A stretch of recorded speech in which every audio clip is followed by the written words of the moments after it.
Good afternoon, everyone. All right. Can you hear me? Is this thing on? It looks like things are working pretty well. Looks like my audio ducking is working as well. Might be a little bit aggressive, though. I'm doing more tweaking and such with my new setup, but yeah. Hey there, Satan, who is first, and hey there, Setson, who is hosting, while that's still available, and doing groceries. Thank you for the lurk, Setson. Good to have you here. Yeah, change one thing real quick. I'm gonna go a little bit less aggressive on the ducking. There we go. I think that should be okay. It's not as big a deal on this game as it is on others, but yeah, I'm trying some new things, and I mean, I've got a fresh setup of Windows on a new, faster NVMe hard drive, so new install of everything, new install of OBS, the new version, and all that. So we're actually using the game audio source instead of desktop audio, which is the feature I'm the most excited about in the new OBS, is application-specific audio. So we're testing that today. We'll see how it works. It says, I'm out and running errands, trying to find a dang job, so I'll be a little distracted. Oh, well, if you go in to a place of potential employment and show them that your attention is divided, that you're interested in maybe being employed by them, but your main attention is on watching a Kerbal Space Program stream, I think they will be so impressed that they will not only offer you a job, but a senior position at extra pay. And I mean, I'll endorse you. So yeah, it's basically in the bag. It's a sure thing. Let's take down the starting soon screen here, and let's get right into our game. So we're gonna do something a little bit different this time. Yeah, stock final approach. Let's load this up. Yeah, and I've tested everything. All the saves are backed up and moved over from the old hard drive to the new one. All that. So yeah, we are good to go. And hopefully, with all the freshly installed Windows and drivers and such, we won't have some of the issues that we've had in the past. In particular, blue screens during some of the more intensive games, graphics-wise. So I'll give it a shot, says Satan. Nice. Let me know how it goes. I want to know. But yeah, so last time we had some fun with some stunt driving, and we might do some more things like that in the future. So because that was a lot of fun. But today we have some new technology from last week. Let's go to research and development. And yeah, we unlocked from a flyby. We flew by Moho, right? Or did we land somewhere? I don't know. It's been a long week, and I'm a tired guy. So this will be interesting. But we unlocked these huge 5-meter fuel tanks that I've been waiting for a long time for building our new heavy lift rocket.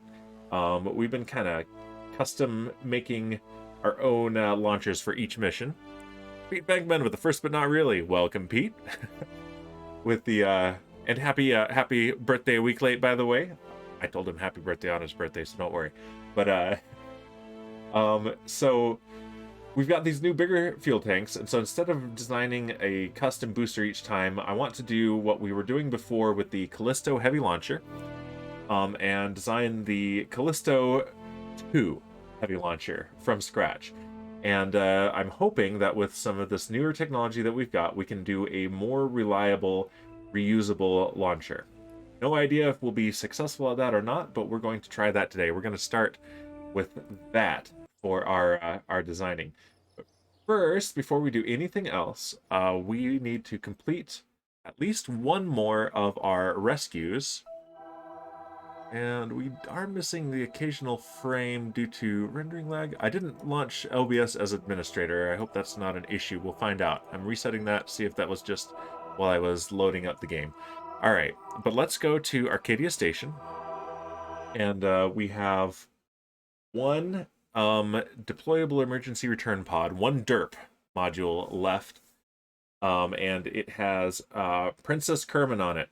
I was gonna do both of the other two, because we brought one back last week, and I was gonna do the other two between streams, and I thought, no, this is a particular celebrity Kerbal. This is the one that my wife redeemed, so I'm gonna do this one live. But it's ready to go, so let's go ahead and just get right into that and undock.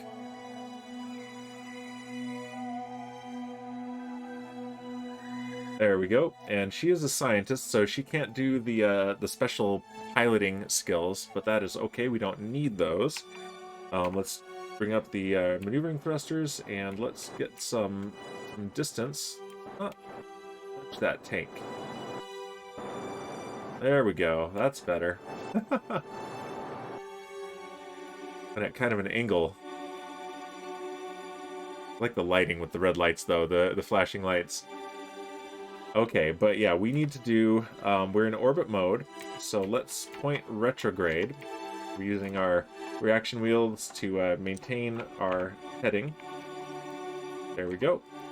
Okay, good. My fine control is properly synced up to the caps lock this time. That was a little confusing last time. And then we have our main thrusters back here, so maneuvering thrusters back on, full throttle, and yeah, we're not gonna crash into anything. Our periapsis is dropping. There we go. Ah, Shipwreck, welcome. She says, first, I gotta go to the grocery store, and then I'll be back to cause havoc. Everyone's doing groceries. You, Setson, Satan? It's grocery day? That's weird. That's weird, you guys. You're all weird.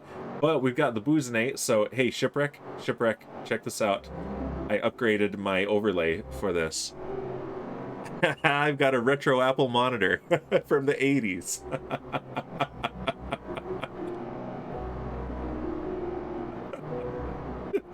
I'm very funny.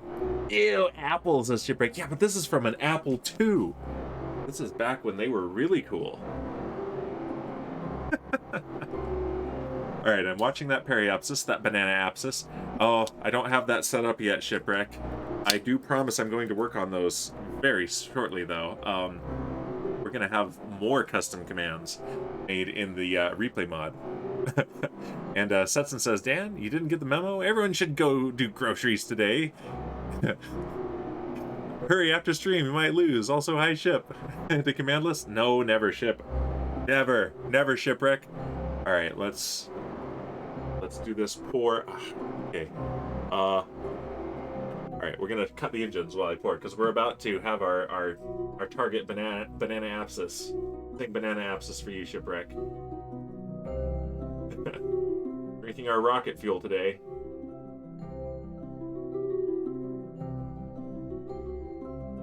There we go. Thank you for shouting out, Setson.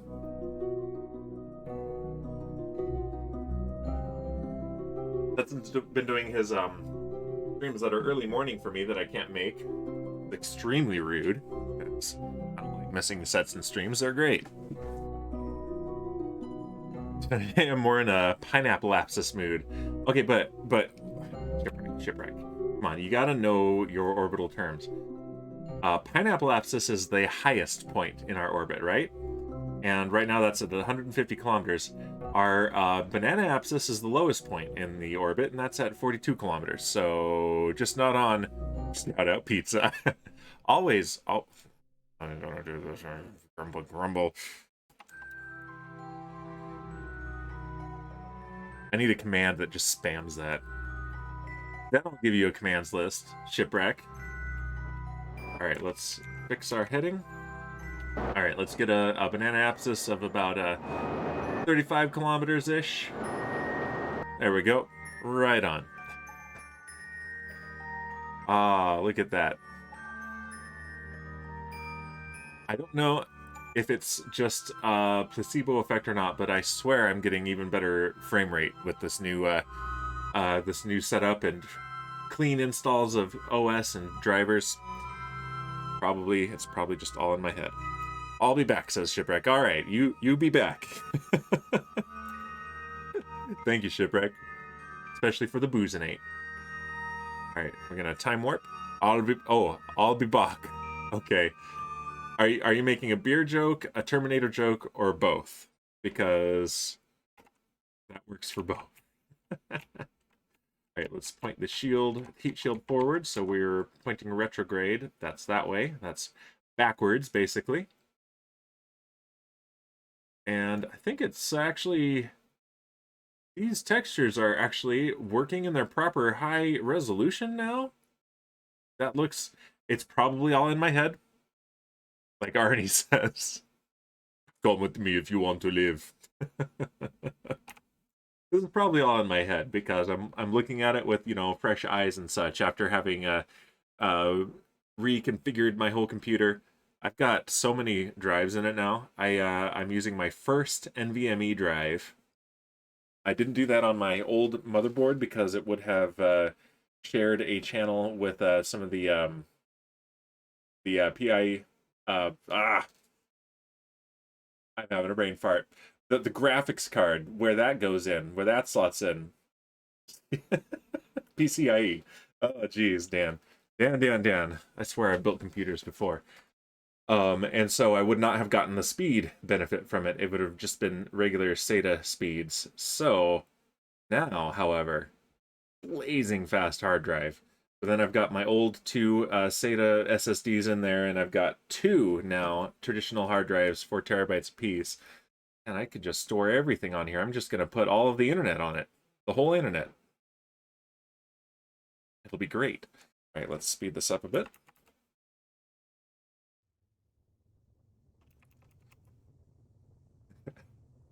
And I don't know if you can still hear Shipwreck, but we might have some booms today, and we are going to be doing testing and development of a brand new reusable launch vehicle, which means we're going to be designing and testing launches and landings in simulation and then for reals. There won't be Kerbals at risk, but there will be hardware at risk of exploding. Our first few tests are just going to be, we're going to be doing simulations, so I'll be going ahead and using the revert features. But when we get to a certain point, we'll do a test with, you know, live, air quotes, hardware. So that'll be interesting. All right, we've got our ion trail.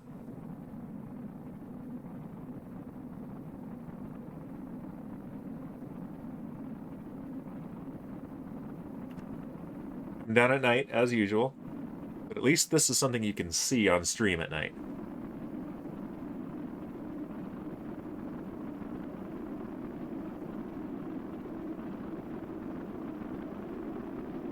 And this is a nice constant sound, so I can do some testing of talking over it and the audio ducking, and I'll be reviewing that on the VOD later to see how I like the settings.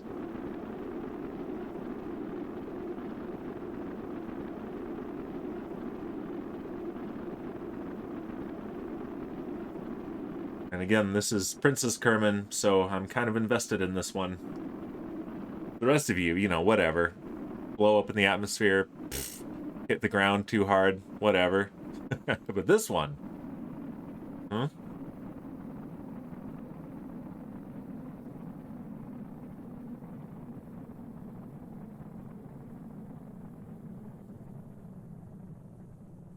Okay. I got up to about 3 Gs. All right, we are 25 kilometers up. When we get down to 2 kilometers above the terrain, we will deploy the parachutes. Go over here so you can see the lights flashing. There we go. See city lights up ahead as well.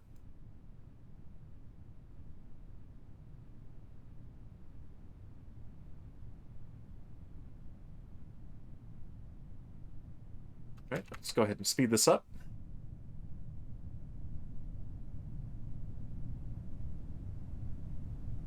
Parachutes are safe to deploy. 10 kilometers, and we're up above the grassland, so ideal conditions for a return. 5 kilometers.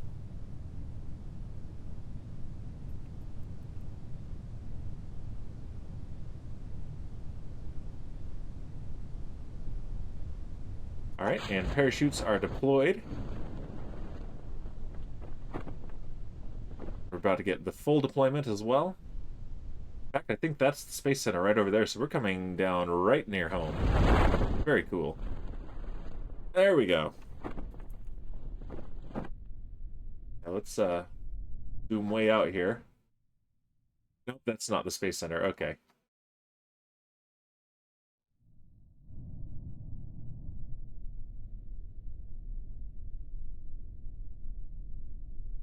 All right, we are 600 meters up, and so we'll get I'll slow the game back down to regular time when we get real close. And Pete Venkman says, you're risking Princess Carmen's safety to speed up the time? She isn't worth waiting extra time to avoid crazy physics mishaps? Well, here's the thing, Pete Venkman. They've improved that so much lately in the recentest updates that I could probably get away with full physics time warp the whole way down, even through parachute deployment. I haven't had parachute mishaps in a very long time, even using that. But just in case, I slow it down for that. So no, we're not taking undue risks. And we're not pulling a Kaylee Kerman either and splatting into the ground because we couldn't pull the parachute cord. All right, here we go.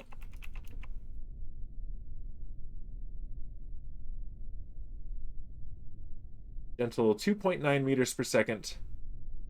And we're down. There we go. And recover vessel. And that is another contract complete. In fact, I can now go to the rewards request queue and complete this one. There we go. Boop. Complete. Perfect. All right, next. Excellent. Let's take a look at mission control. We do have a rescue mission we can get. Bring a newly discovered Class C asteroid into an orbit around the moon. Ooh, I actually really do want to do that. And it pays decently. Oh, a good amount of science as well. They give us 11 years to complete it. This is very tempting. Okay, so if we take a ship to a Class C asteroid, and it has enough fuel, or can generate fuel in situ, drill and refine the ore into fuel, which we don't have the technology for yet, then we could do that. I think I'm going to wait until we actually have that technology, because I want to be able to send a driller and refine the fuel as we go, because then we have nearly unlimited Delta V. And yeah, I definitely want to do that. And wow, why is this particular scene so heavy on OBS? This is pretty wild. Okay. Yeah, well, maybe I do need to continue launching this in administrator mode. So yeah, we're gonna wait on that. I will take the. I'm not even gonna take the rescue contract because as I have viewer redeems for rescues, I'm just going to generate those as needed at this point. I think that's the way to go. But yeah, let's see what we've got here. Contract complete. Yeah, we rescued Twig King last time, so let's go ahead and complete that. Kermit the Frog last time as well. Oh, right, it was Dres. We landed on Dres. We gathered the first scientific data from Dres. We entered orbit. We went into suborbital flight, and we landed on Dres. So we got plenty of space-os and a bit of science from that. Nothing compared to the actual science experiments we did on Dres.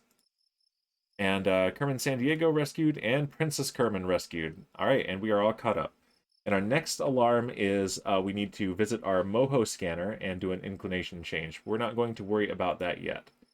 Let's go ahead and warp to Sunrise. We want to do our testing during the day. Don't want to have to keep warping today every time we come out of the vehicle assembly building. But yeah, let's go in here. And it's going to load. There we go. And yeah, let's create a new rocket from scratch. Usually I do a lot of the designing between streams, but I thought, let's do something different this time, and let's actually do the process from the beginning live. And I gotta say, it was very difficult to wait because I really wanted to do this. I really wanted to make this thing. I've been waiting for that tech, those big fuel tanks, for a very long time. All right, so yeah, we're gonna start with a probe core. When we unlock a better probe core, we'll upgrade the probe core, but for now, this one will do. This one gives us the ability to do, let's see, stability assist, and prograde and retrograde hold, which is the bare minimum that we want for this. It's enough. All right, and so let's just start with the basics. Let's go to fuel tanks and let's take a look at these huge ones that we've unlocked. I think it's Yeah, S4 is the size, and the other number is the length. So S4 128, 256, 512, and 64. Why are they in that order? Okay, okay, it's alphabetical. 128, 256, 512, 64. Yep. Pete Bangman says, this is why I watch, so I can get better at designing things. Excellent, excellent. So yeah. And even if I end up just talking to myself, that's fine. I'm having fun. I'm entertaining myself, so yeah. And we don't have more texture options. Boo, I wanted more texture options, but that's not particularly important. Yeah, look at this. 14,000 oxidizer units, 11,500 of liquid fuel. Compared to our previous biggest tank that we had, the FLTX 1800. Or we had a bigger one actually. It was this one. The Rockomax X200 32. That's what it was. Okay. Come on. There we go. This is the difference we're talking about. This is why I've been waiting for this. We can fit so many more engines on the bottom of it without sort of appendages on the outside, which is what we'd been doing before. If we look at the screenshot that I guess I had it tweeted, I need to move a lot more files over. I'm very slowly and methodically moving my files to the new hard drive as needed. So, but yeah, this carries 17,000. These in different order. Oxidizer, liquid fuel oxidizer. Oh, Kerbal. Alright, liquid fuel, 1440 versus 14,000. So this is 10 times the volume, basically. It's a big deal. And we can get away with fewer parts as well, which helps the game calculate physics. Alright, so we have a probe core, we have a fuel tank. Let's put some engines on here. And I don't want to use an engine plate when I don't have to, because those are unnecessary weight otherwise. So we're going to use the Vector liquid fuel engine, and let's put a whole bunch of these on. One in the middle. And then let's copy that. And let's go Falcon 9 style and do 8-way symmetry. I'm going to attach these out here, but rotate them downwards, and then flip them a little bit. We're going to shift them. And let's make sure that this gives space. Alright. This is why I lift this up in the editor, so that I can get underneath. There we go. Yeah, that's plenty of space. Yeah, I think that will do just fine. And this gives us 9 meganewtons of thrust. And this alone, we don't have much on here, so it's not going to stay this way for sure. But if with just this hardware, we start with, yeah, we're on Kerbal here, 5 thrust to weight ratio. So we're pushing 5 times gravity. And 3,800 meters per second delta V with just this. Of course, it's not aerodynamic or anything, but yeah, this already is enough to get into orbit. This will get into orbit. I don't want to say easily, because it would be hard to control how it is. So, but yeah, this is our tin can that we're starting off with. Let's pull that off, put another fuel tank on. Give it some height. There we go.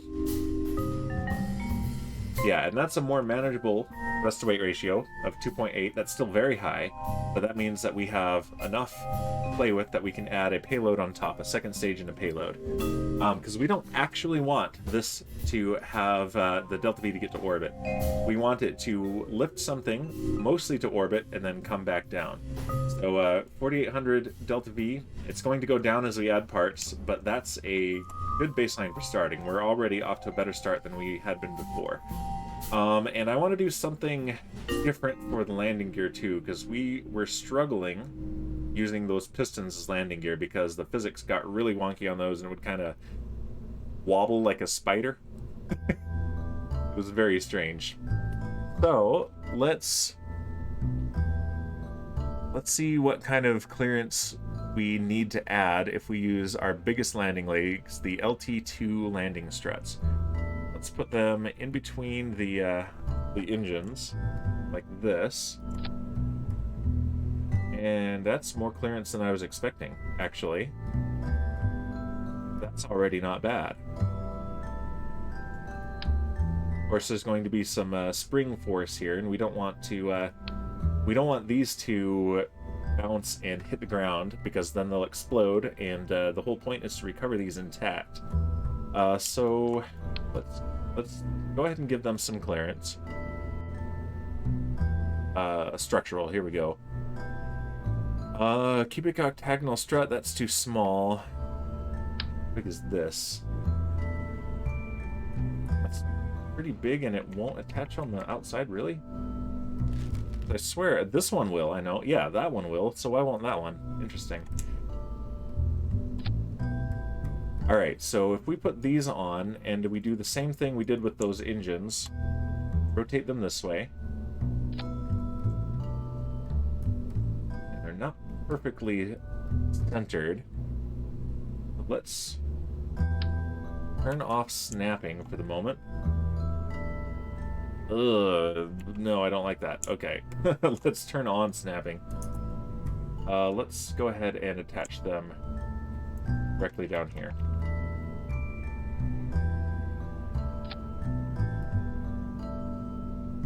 King Kong, welcome! Yeah, it has been a while. Okay, King Kong, I haven't sent you the short yet. I haven't made a clip yet of the stunt driving, but maybe we'll do it again since you're here, because that was a whole lot of fun, and I want to continue developing race cars. And King Kong, or Captain Kongball Spacey Kerman, can be our official test driver of these dragsters. All right, but right now we are designing a new booster that is hopefully reusable. Okay, that's nice and centered. Good, good. Yeah, welcome back. Good to see you here. All right, and if we put that... Now let's turn off snapping and just do... Okay, yeah, we can see subtleties. All right. Let's rotate just a little bit. That's better.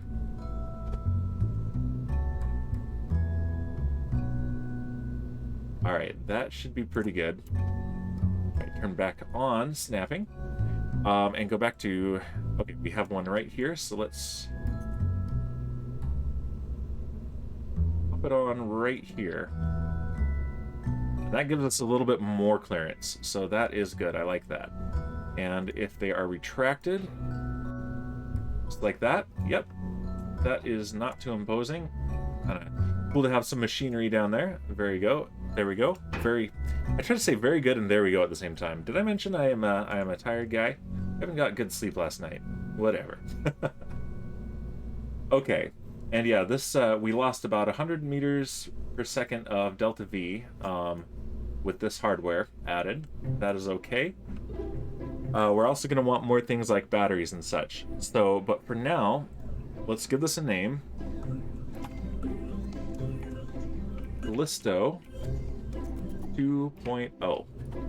And this is not the final 2.0. When we're done with this, we'll call it 2.0. And then as we do actual missions and find things we need to add to the design, we will iterate on the .0. So.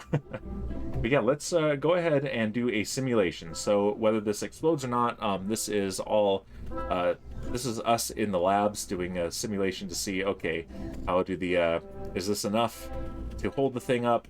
Can it stabilize itself, etc. And it's far from its final form. So let's go ahead and take it to the launch pad, and let's do a little hop. I didn't check what the cost is so far, but I bet we're already exceeding the cost of the first Callisto heavy launcher. Yep, there's that bouncing, but it seems to be enough so that those engines don't hit the ground. Excellent. All right, so what we want to do now, turn turn on stability assist and fine control. And let's go ahead and start those engines. And what I'm going to look at here is the thrust-to-weight ratio. Our maximum right here on the ground is 2.64. So that's 2.5 times the force of gravity. But we want about 1 so that we can hover. So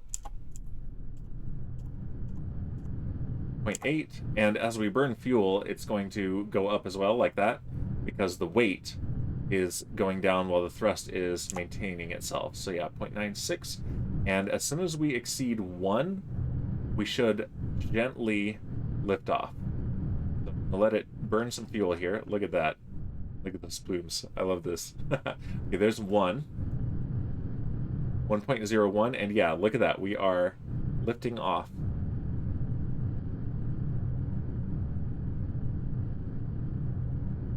All right, and now we are at 0.96 because I throttled down just slightly.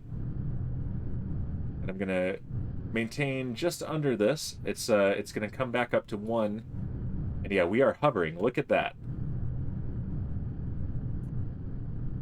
And gently back down. This is very inefficient. We're burning a lot of fuel to do this. At the engines. Look at that. That was our first hop. Serious SpaceX vibes here. Okay. Let's revert to vehicle assembly. And I'm thinking we won't do too many simulations before we actually go into real testing. We have some budget. Oh yeah, 216,000 pesos for this much hardware. Oh geez. Also, we're going to want a little bit of reserve fuel. So, I think I am wishing I had put a smaller one down there, but that's okay. Let's put it... Let's put one in the middle here. Yep, here are big ones. And let's see if this is enough. If we lock this... Yeah, now we're down to 3,800 meters per second of delta V. But that is all right. So next what we need to do is... Let's see how well that comes back. But I also kind of want a mass simulator up here, so like a fake payload. Because otherwise we're not getting a very accurate view of its performance. Just pushing itself. So let's go ahead and make something here.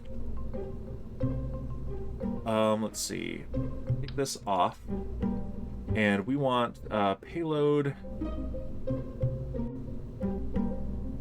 Yeah, let's do we have the big one yet? Oh, we don't. 3.75 meters. We don't have the 5-meter fairing yet. That's a problem. We'll have to do without for now. That's all right. So what we're going to do instead then, we're just going to put this on here for now. So that is one upgrade that this is going to get in the future. Let's go ahead and put that right there. Let's give it some batteries as well.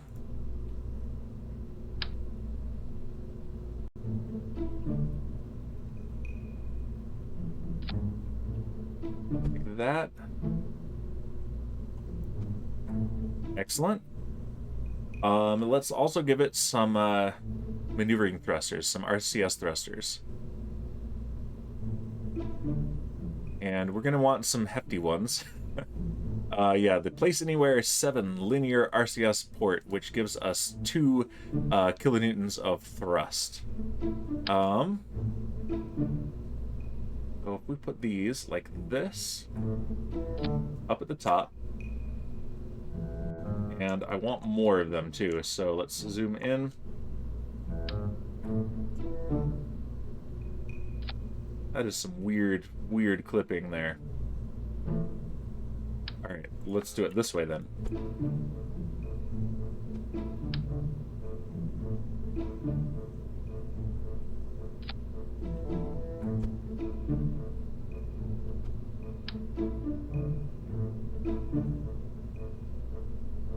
like that. There we go, and that gives us 6 kilonewtons in any direction up there. And I don't think we really need it down here, so we're going to leave it at that. We've got a little bit of room down here in this empty space, so let's add some RCS fuel, some monopropellant.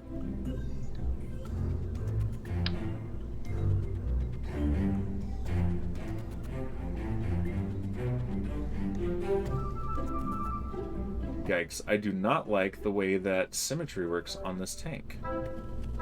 At all.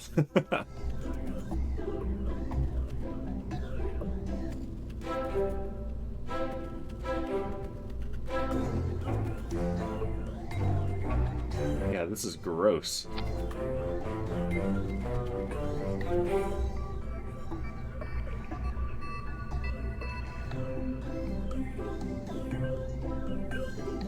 All right, and we're doing this. Don't like that that is clipping into the batteries, though, so let's move the batteries. If I can pick up just the battery, that would be great.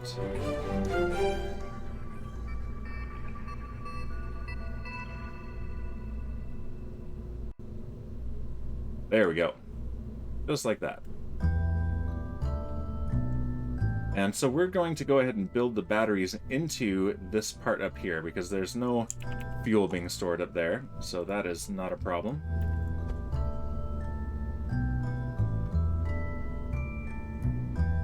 Just like that.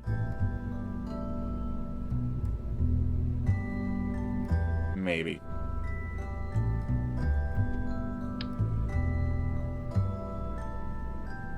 Over here. At the bottom. Yeah, I keep changing my mind, I know.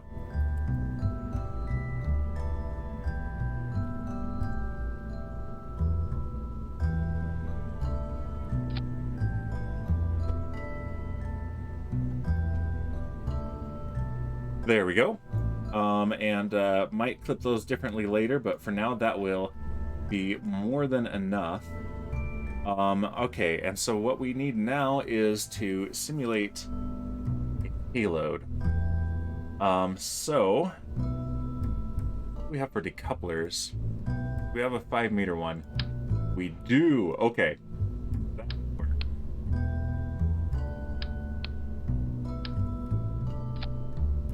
Let's do that. Whoa, whoa, whoa, whoa, whoa. 4 of them. There we go. Under there. There we go. So let's now clip this a little bit. There we go. That's a lot more sensible as well. Okay, so now we have a decoupler. That inside of it.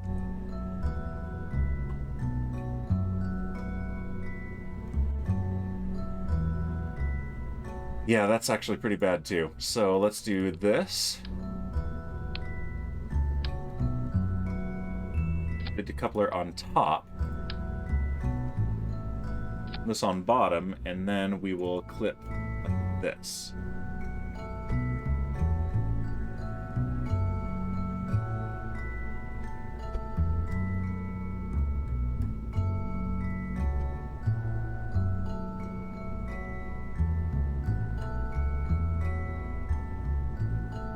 Really how I want to do it, though. Okay, no it isn't. Because I'm realizing exactly the right way to do this. Alright, so we're going to save this, create a new vessel, and so this is going to need its own probe core, so this will be our upper stage, that is our simulated payload. And what we're going to want is another of these very large fuel tanks, so let's do that. And let's put something aerodynamic on the top of it. What's the biggest thing we've got? That's too small. Uh-oh. We have adapters, though. What's the biggest adapter we've got? None of these, but we have a fuel tank adapter. It's also huge.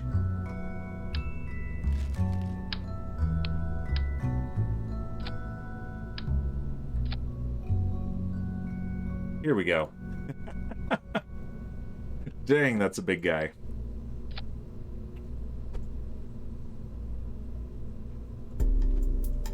There we go. And there is our fake payload. So now what we can do is put this gigantic coupler on the bottom, like this. And then if we do open, don't save, and then the Callisto 2.0, and merge. We can pop that there on the bottom. And flip like this. And let's fix our staging as well.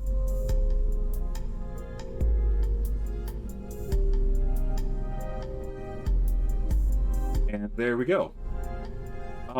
And yeah, this has, let's lock these. Okay, good. There was no crossfeed anyway, so that's fine. That's what that was testing. Yeah, we have 2,400 meters per second of delta V and a thrust rate ratio of a much more reasonable 1.9. So that is quite good. This is locked. Let's make an action group that will unlock that. And Pete Venkman, in case you're wondering, this is from a mod that lets me add locking and unlocking resources to an action group. I can't remember what it's called, but I can look it up if you want it, because this I found to be very handy and should be in the vanilla game. So yeah, toggle resource lock. Okay. And landing gear button will retract and extend those, so we're good to go there. Let's go ahead and let's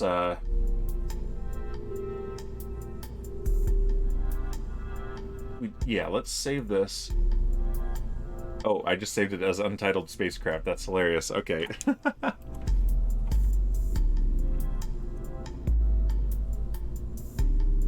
Save, and yes, overwrite. There we go. Pete Bangman says the mods aren't working on my game. I had to delete them all to get the game to work again. Uh-oh. Was that after the last update, or just did that randomly happen? That's no good. Okay. Yeah, I could probably help get those working again. Some of them still work, some of them don't. And there's a brand new shader mod. There's been one for a while called Parallax, and version 2.0 of that came out this week, and I really want to try it out. Whoa, look at that bouncing. Probably adjust the damping and such. Let's not worry about it right now. But yeah, look at that. It looks very ICBM. I like it. All right, so this is to see how much we have left if we launch like we're going to orbit, deploy this, and then come back. So let's go ahead and arm the flight manager for recoverable stages. Throttle up. Stability assist is on. All right, and let's try this out. 5, 4, 3, 2, 1, and liftoff. Landing gear are retracted. It does get right off the pad. That's nice. Vehicle is pitching downrange.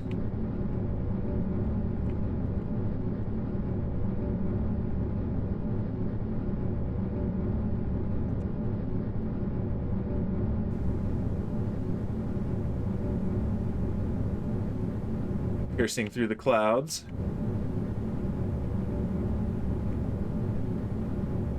Vehicle is supersonic.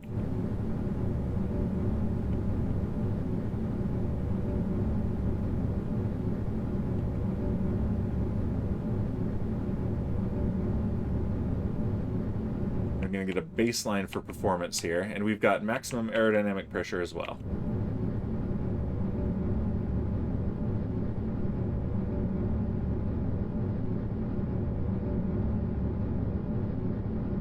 Looking pretty decent so far.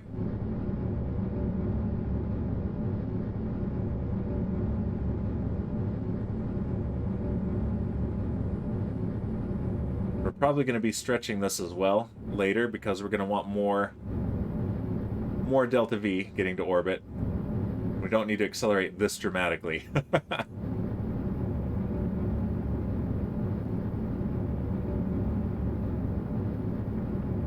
Okay. Yeah, we've got quite the apoapsis. All right, there go the engines. Let's deploy our fake payload. And then let's go back to this here. And I'm realizing we don't have any grid fins either, so we're going to definitely want to add some aerodynamics to this thing up at the top. There that goes. Yeah, let's turn this on. Let's point retrograde.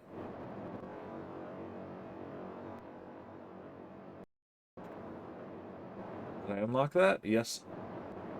What?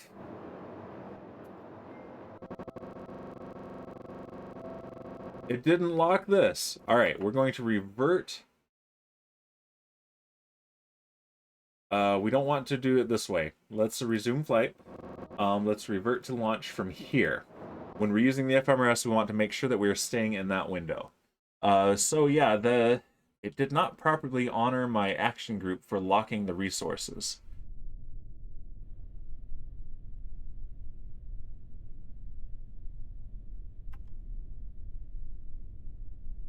Interesting.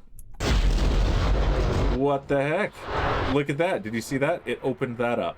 All right, so let's revert. Resume.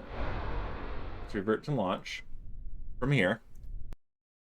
Because this messes with the save game, and so I'm extra careful with the backups when using this. Elric the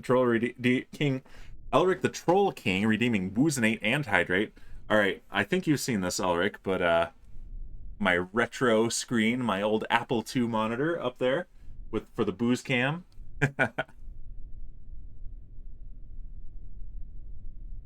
Thank you, Elric.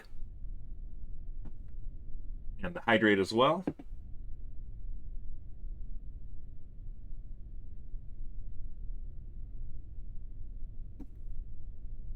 Fantastic. Thank you. OBS, what are you doing?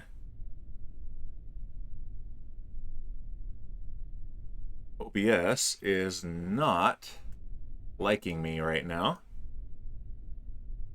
The creator dashboard has gone all white. That's okay. I can see chat, so that's fine. I can see chat and I can see the preview, and we're not dropping any more frames than before. We're dropping about 1%, so yeah.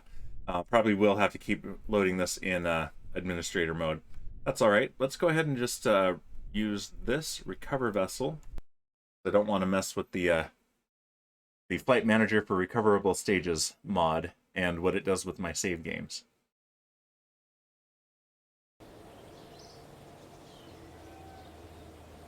All right. And back to the vehicle assembly building.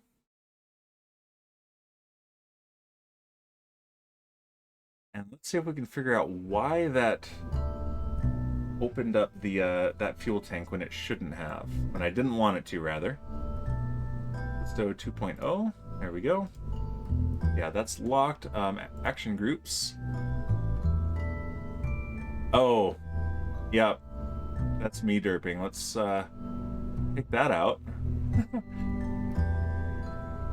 There we go. Let's put it in the proper one. Toggle resource lock. There we go.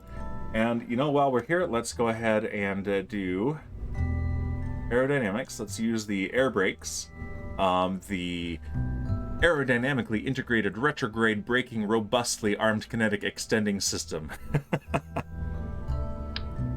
Oh boy. That's a mouthful. All right, let's put 4 of these on here.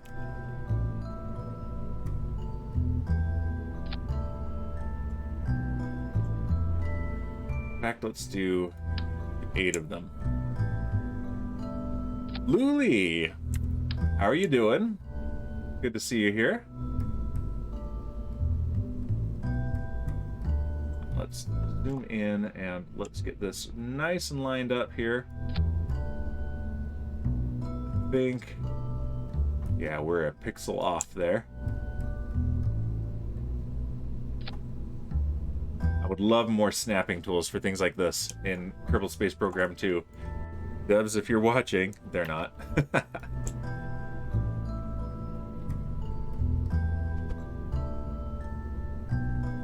There we go.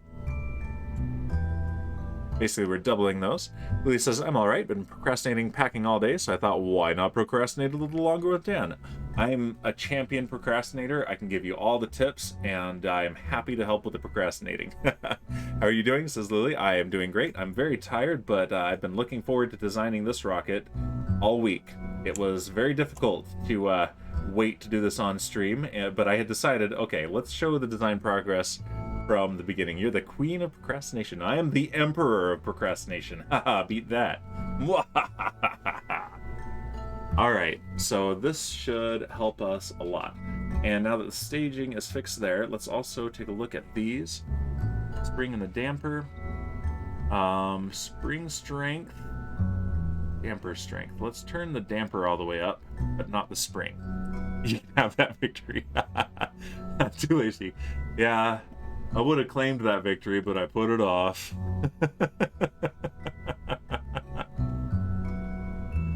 Okay.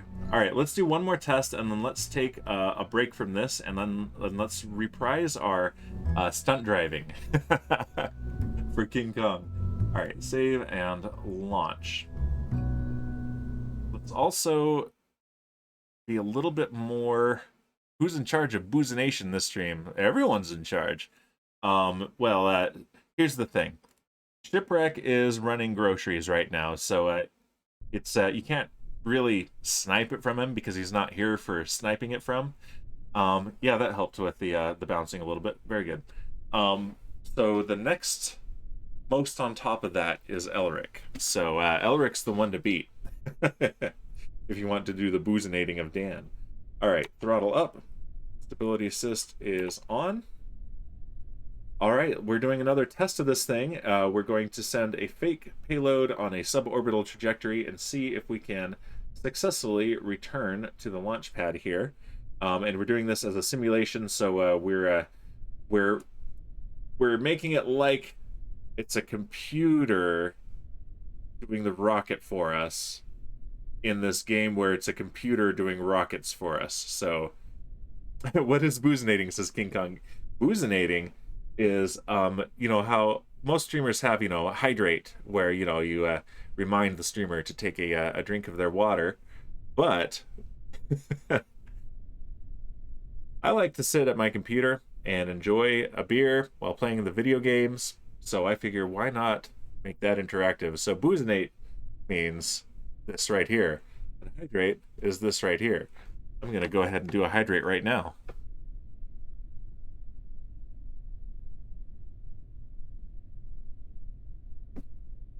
There we go. All right. Let's do our test launch here in our simulated launch in 5, 4, 3, 2, 1, and liftoff. And the gear is retracted. Okay, good.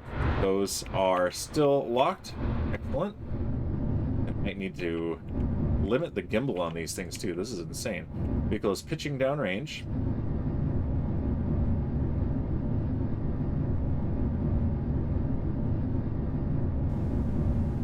Thank you for the reminder, says Lily. Haven't had water all day. Oh, Lily, you better hydrate. Just point prograde here. King Kong says, I have my suspicions, actually. Me asking is just confirming it. Very nice. And we are past supersonic.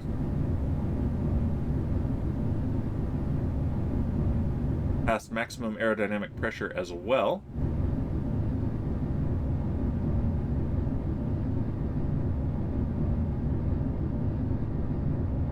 This already might be enough for a bigger payload because, yeah, we're doing a fantastic job of pushing stuff out into the orbit.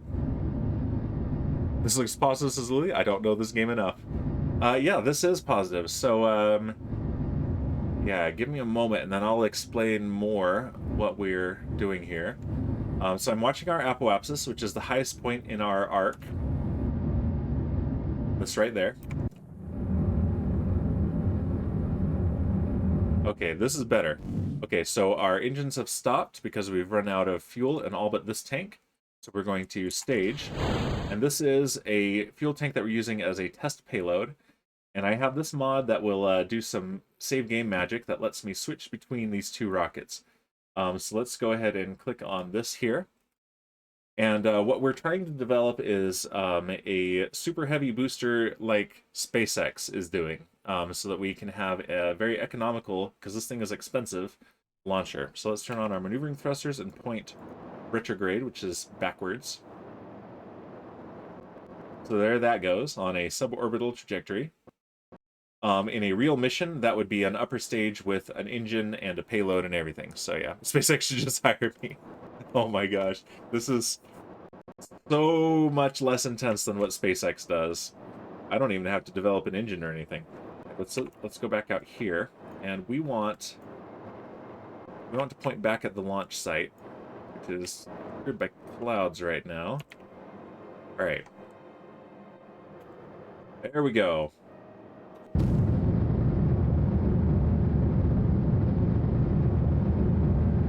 Pushing backwards.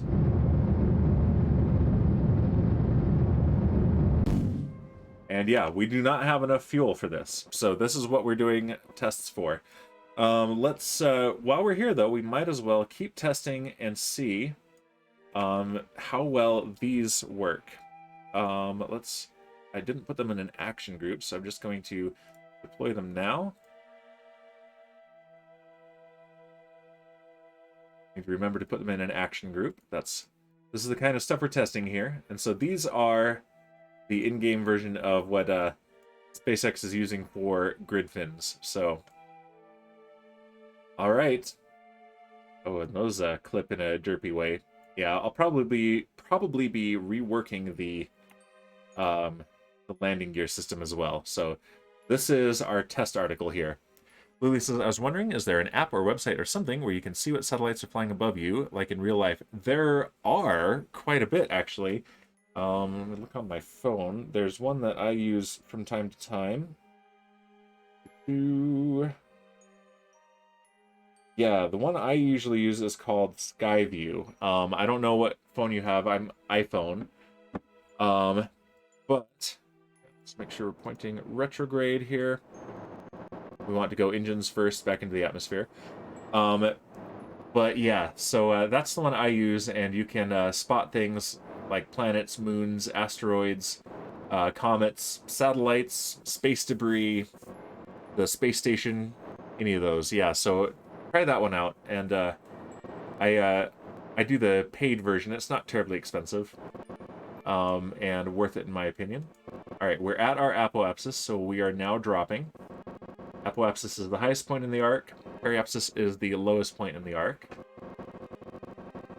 And yeah, the maneuvering thrusters are going crazy as the computer is doing very fine-tuned controls. And actually, if you watch the Dragon capsule approaching the space station, it's almost this crazy. it does go nuts with the with these jets. Let's turn them off now. All right, and yeah, we are dropping back down towards the atmosphere. Speed up the game just a little bit. The atmosphere is starts at 70 kilometers. All right, so here we go. Basically, I want to see how effective are these at slowing us down. Right now, we're speeding up. And with this mod here, we can see a lot more info, such as our atmospheric density and drag. Yes, we are definitely falling.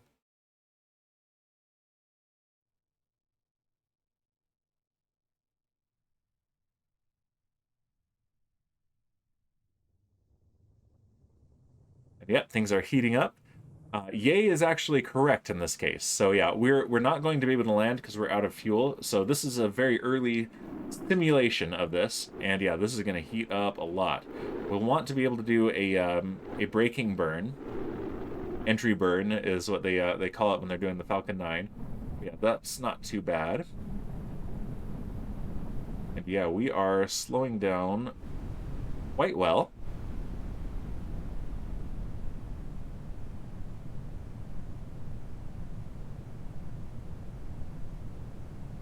Drag is increasing as our atmospheric density is increasing, of course.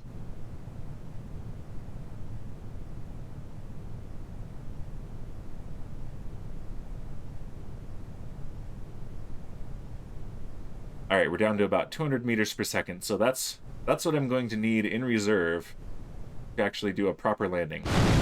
And boom. All right, revert to launch.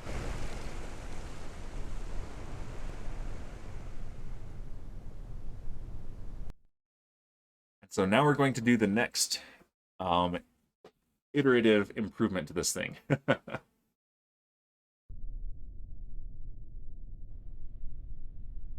right, let's recover the vessel.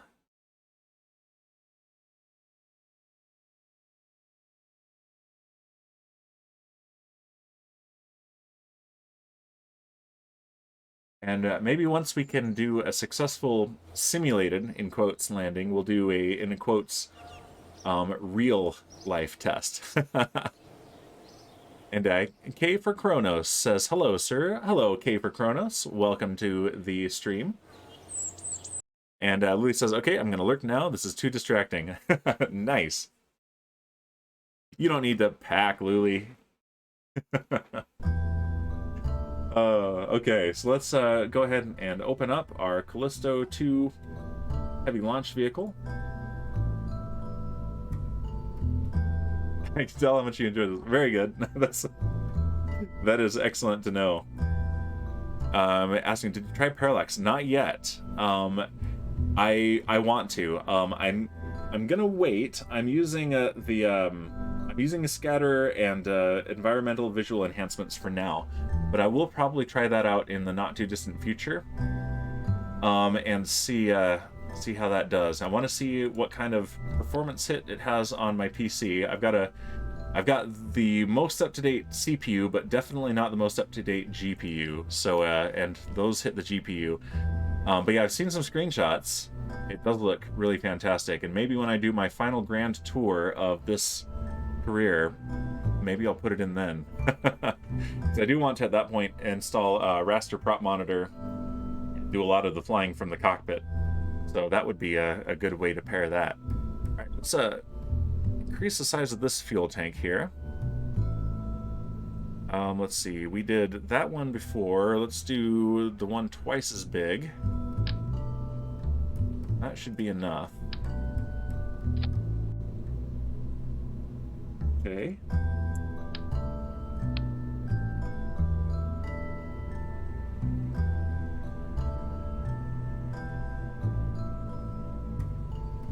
All right.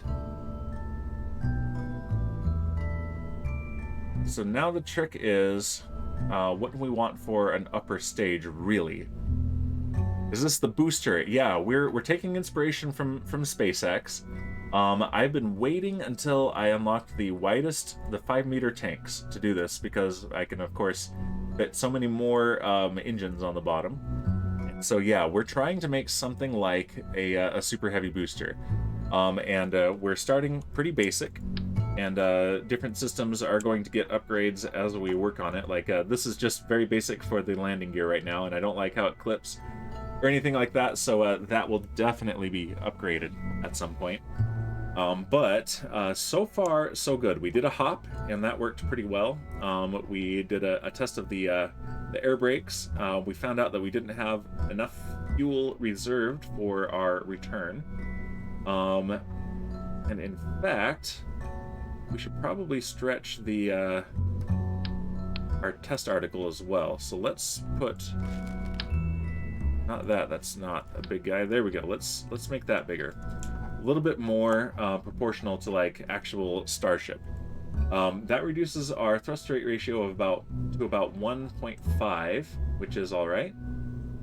Let's see, we need to lock this. Oh, Shipwreck is back, and he redeemed the Boozinate. Here we go. Gonna make you look at this Apple II monitor every time, Shipwreck.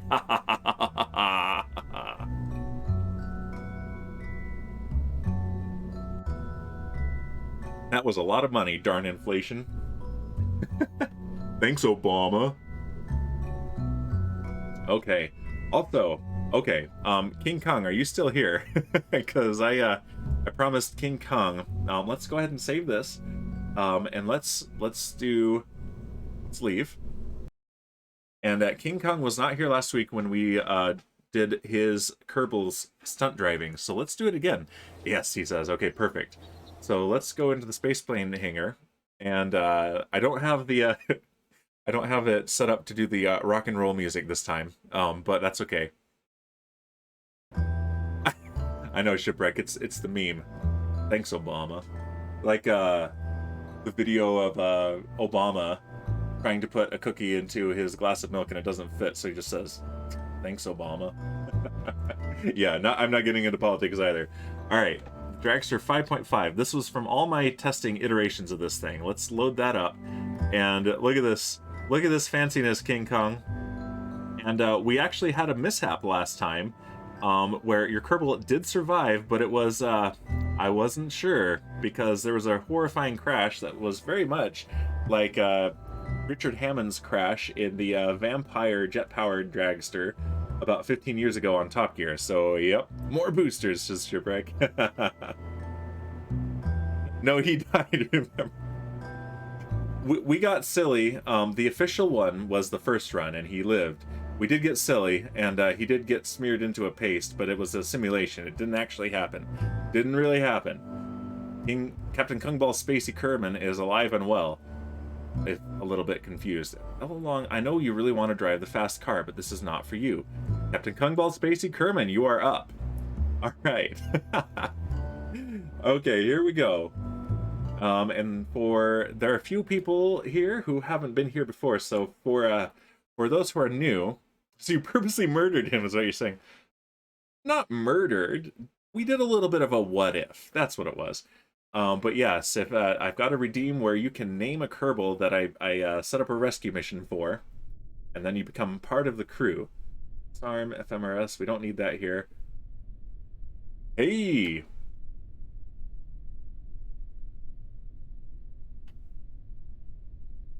I hear the fanfare. Kevin McLeod's Discovery Hit fanfare. Thank you for the follow, K for Kronos. Good to have you here. But yeah, King Kong is a good friend of mine. We've played a bit of Minecraft together. A lot of fun to play with. But he lives in quite a different time zone, all the way out in Malaysia.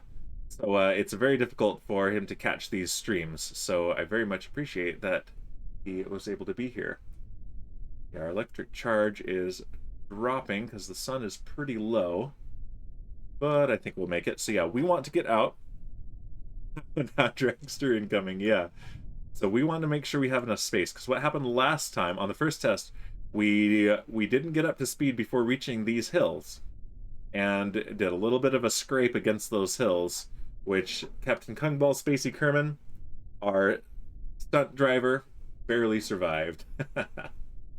What's that? We don't need it. This is a one-stage sort of, well, it's two stages, but one rocket stage. So what we've got here is we've got the Hammer solid fuel booster, and we also have a bunch of these Separatrons that they have two functions. One, they look like cool exhausts, so that's number one.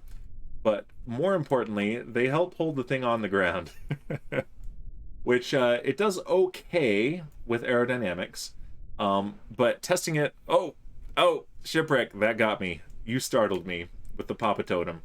But yeah, when we do this on places without an atmosphere, like I've tested this on the moon and on Minmus, it easily reaches escape velocity on Minmus, but also it cannot stay on the ground without these. So yeah, you didn't hear it.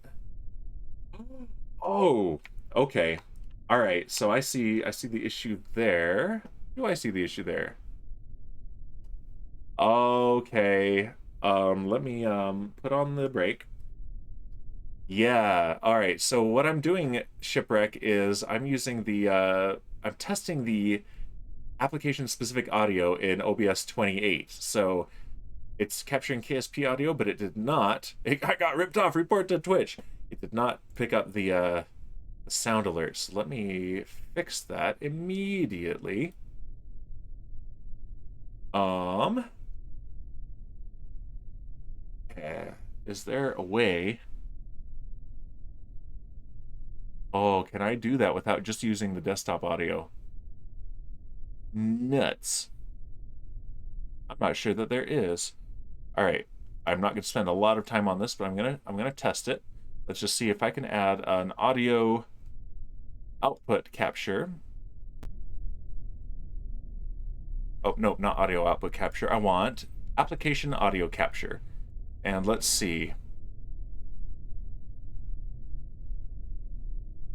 I don't see the option in there. So yeah. Oh no. All right, let's remove that. And let's switch it from the game to... Whoop. Yes, I want to delete that. All right, turn off the game sound and turn on desktop audio sound, and let me replay that. And let me know if you hear this. That was loud, but it looks like it played. Oh boy, let's turn that down a bit. Oh, okay. Oh boy, wow, wow, wow. Nothing yet, he says. Told you I'd be back for guests. Delay maybe? Yeah, maybe. Audio output capture. Oof. KSP audio. Desktop audio. Wow, it has added a lot of audios. You're just trolling. You heard it? Okay, all right. Oh, wow, wow. Okay. All right, I'm gonna have to do some fiddling with that later then.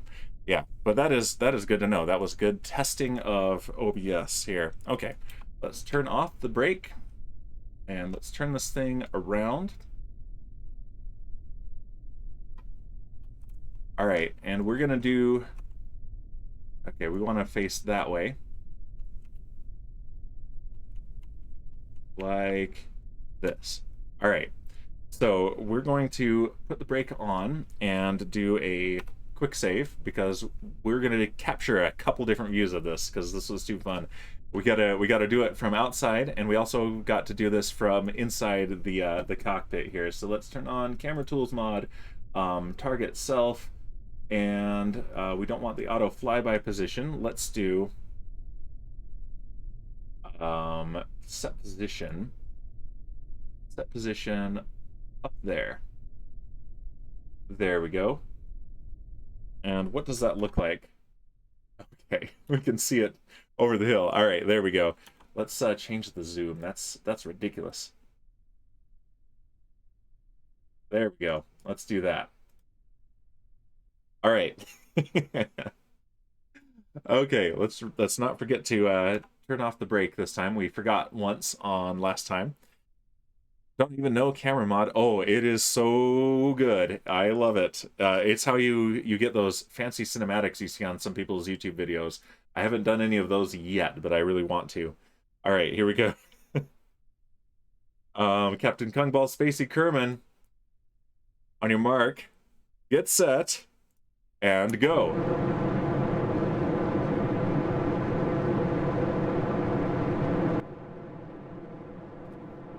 Oh, we're clipping through the ground a little bit there. Yes.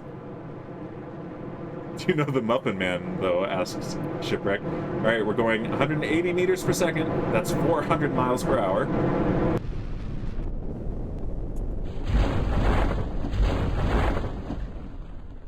Yes.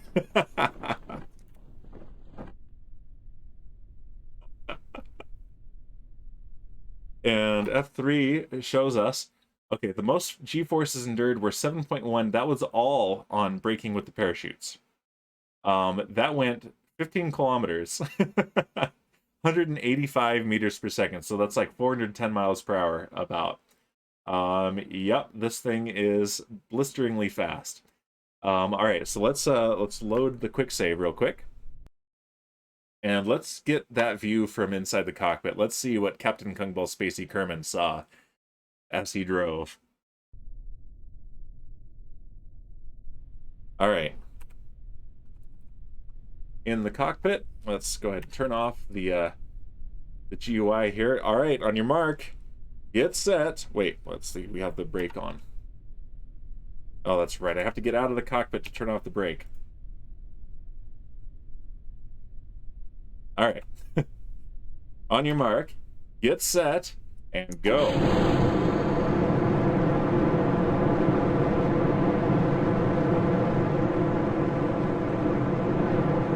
Yeah, those wheels are just rolling free. They're providing no thrust. 170 meters per second. 180. All right, and so far, 3.1 Gs of acceleration. I can just feel myself being pulled against the seat restraints. I'm a bit scared, not gonna lie. Says K for Cronus. Yeah, well, here's when Shipwreck says that we murdered Captain Kerbal Spacey Kerman, and we did an experiment. We wanted to see what would happen if, while going at 150 or so meters per second, if he bailed out. You need more thrust, sir. More thrust. I'm giving her all I got. My terrible accent there. Turns out when we bail out, he comes out this door. He doesn't come out the canopy. He comes out here. The thing was still under thrust, so Captain Kerbal Spacey Kerman in this what-if scenario showed up right here. The car kept going, and he just went. You want to put a right on it? Well, I tell you what, I am going to keep developing cars because this was too much fun. So we're going to iterate on this design. We're going to see what kind of cars we can make. So yeah, what's this channel's rating, Dan? Well, I did take off the family-friendly tag, mostly because of the booze cam. I try to stay family-friendly-ish. But, you know. Alright, so let's go ahead and recover the vessel this time. But yeah, that's this thing. Yeah, these, no motor. I mean, the traction control is all the way up. I wonder if I took that off, what would happen, but no. It does say motor is enabled, but they're not doing anything. So, yeah. These just sit there. And so do these. Motor disabled. Huh. Wonder. Well, oh, that's right. I have the motor enabled so that I can do, I can actually steer the thing, but it's completely free when we engage the motor. She says, saying that's what she said out of your comfort zone? No. I say it all the time. Or like on Archer, phrasing. Please warn us next time you're doing such scary things.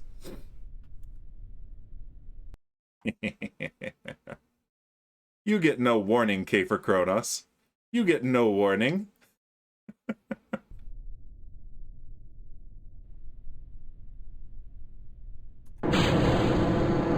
Here we go. Here we go. This is a what if scenario. This does not count for anything.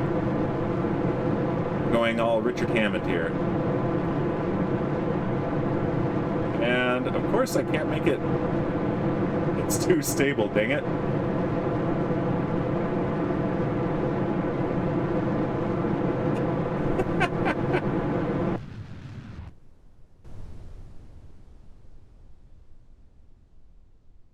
This is for a school project, no real people involved.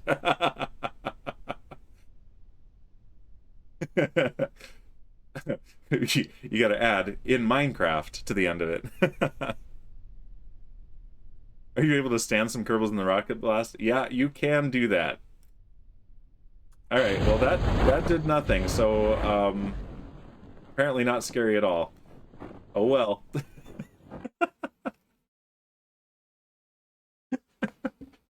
And of course we did have Kefri Bezos, who caused us some issues, who is now doing community service. I vote Kit's Kerbal, says Shipwreck. Shipwreck, you can't just kill Kit's Kerbal. That's so alliterative. You can't just kill Kit's Kerbal. Oh geez, oh geez. All right, back to what we're doing. Kill all Kerbals. I'll have to make a giant mech that kills all Kerbals.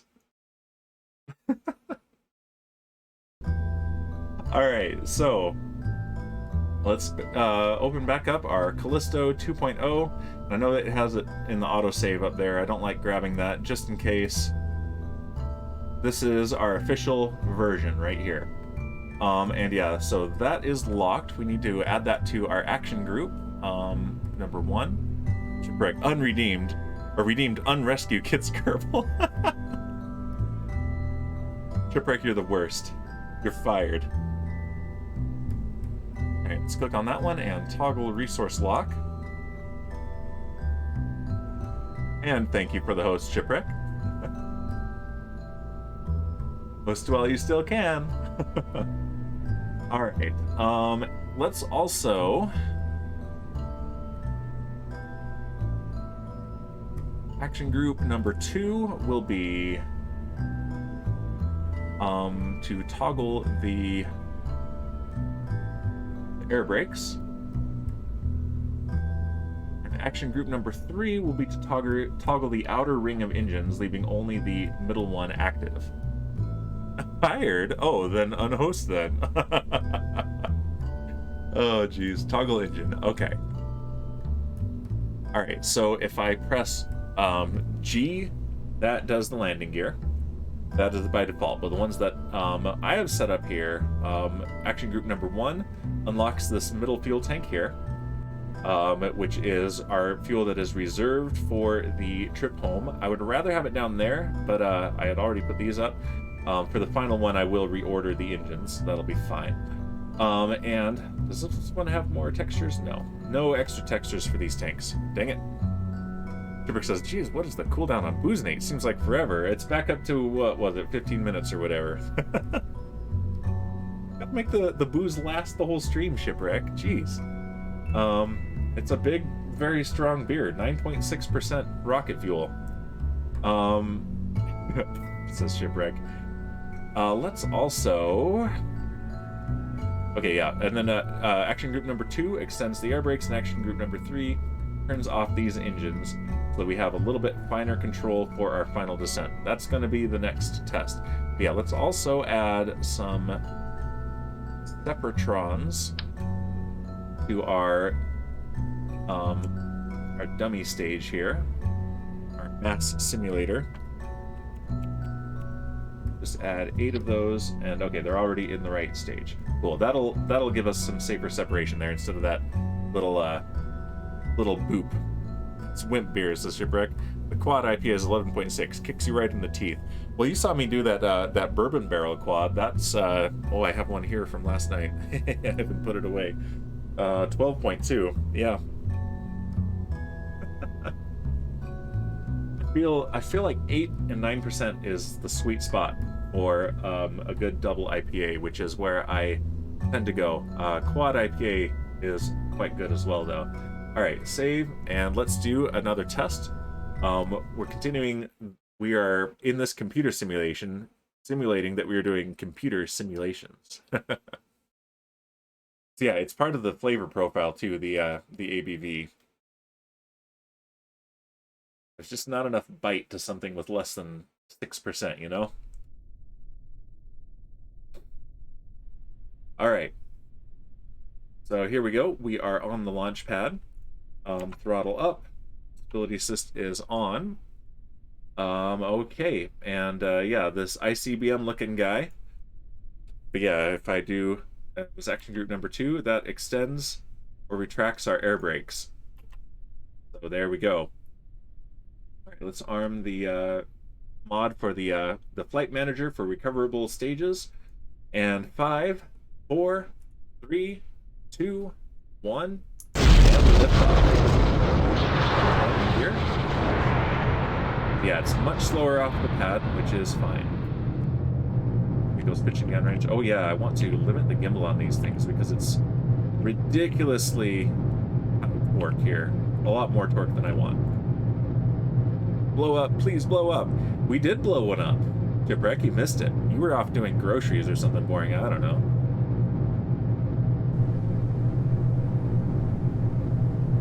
But yeah, we have these. Let's double check that's locked. Okay, good.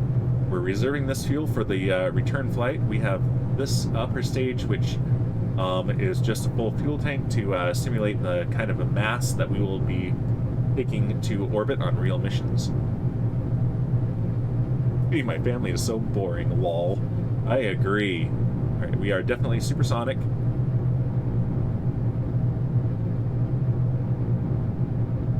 We have maximum aerodynamic pressure as well. Stability assist mode and maintain this attitude.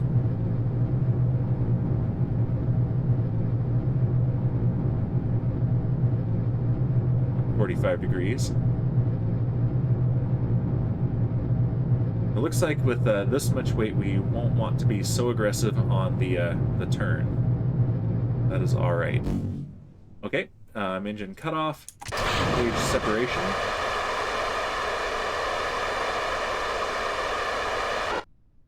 All right, let's go to the booster stage. Yeah, that little lag spike was this mod making 2 different save games, one for each stage, and then it merges them just with magic. There it goes. Alright. We want to point retrograde, so let's stop this rotation. Let's extend this. Perfect. Let's go to the map view. Alright, we want to do a... Oh, come on. Get control. Get control. Right, we got plenty of monopropellant, though, so that's good. But we want to get back to... Of course, there are clouds in the way. We want to get back to... Oh. There we go. Unlock those things. We want to get back to the launch pad. Pitch.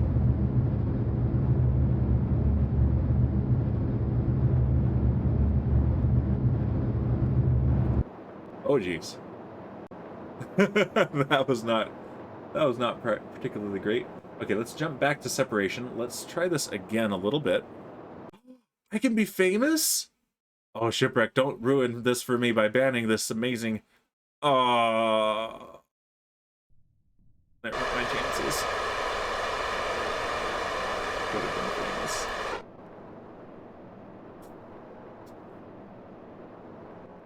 I'm the saddest. Alright, let's see if we can point this thing, and let's not leave it in retrograde mode. Do that. There we go. That mode. They're only welcome in your streams. Ah, selfish. I knew it. I knew it. Alright, and that should do. That reserves 630 meters per second. Pretty good. And I can't really see through the clouds, but I think there's the edge of the landmass right there. We'll see. Rick says, I'm having a new boozahol called Blueberry Sour Beer. It's good, but I think I'll have heartburn. Oh, what's the sugar content on something like that? Alright. Now we need to turn back around, point backwards. Let's turn on our air brakes. Let's shut down our outer engines. There we go. And yeah, our theoretical thrust-to-weight ratio with only our center engine on is 1.15. That's not bad at all. With all of them on, it's 10.3. That's insane. Anything that says this game doesn't have the sharpest graphics, but it still always looks so cool. It sure does. And honestly, I think this game is pretty even without the visual mods. It's great. Much like Minecraft. Alright, yeah, we have just the tiniest amount of fuel left. But in theory, we should have enough. Shipwreck with the booze name. There it is. Speaking of fuel.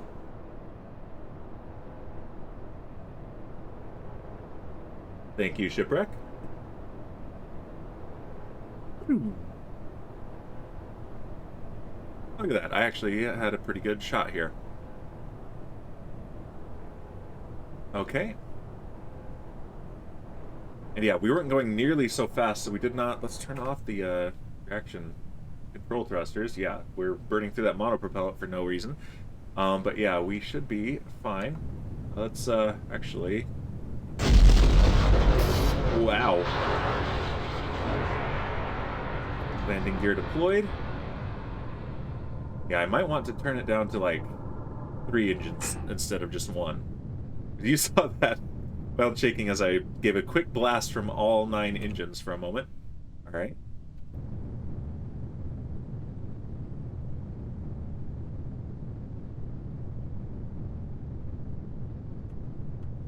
Throttle down a little bit.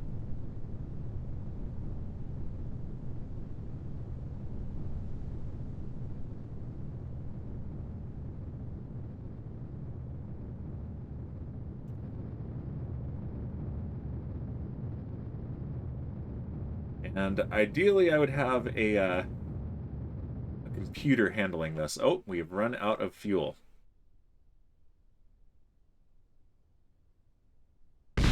There you go, Shipwreck.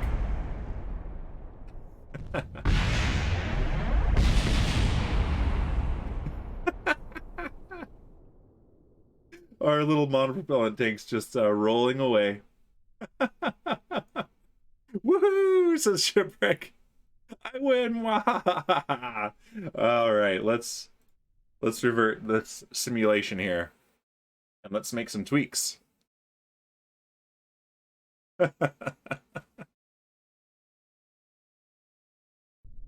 Oh, this is fun. All right, and recover.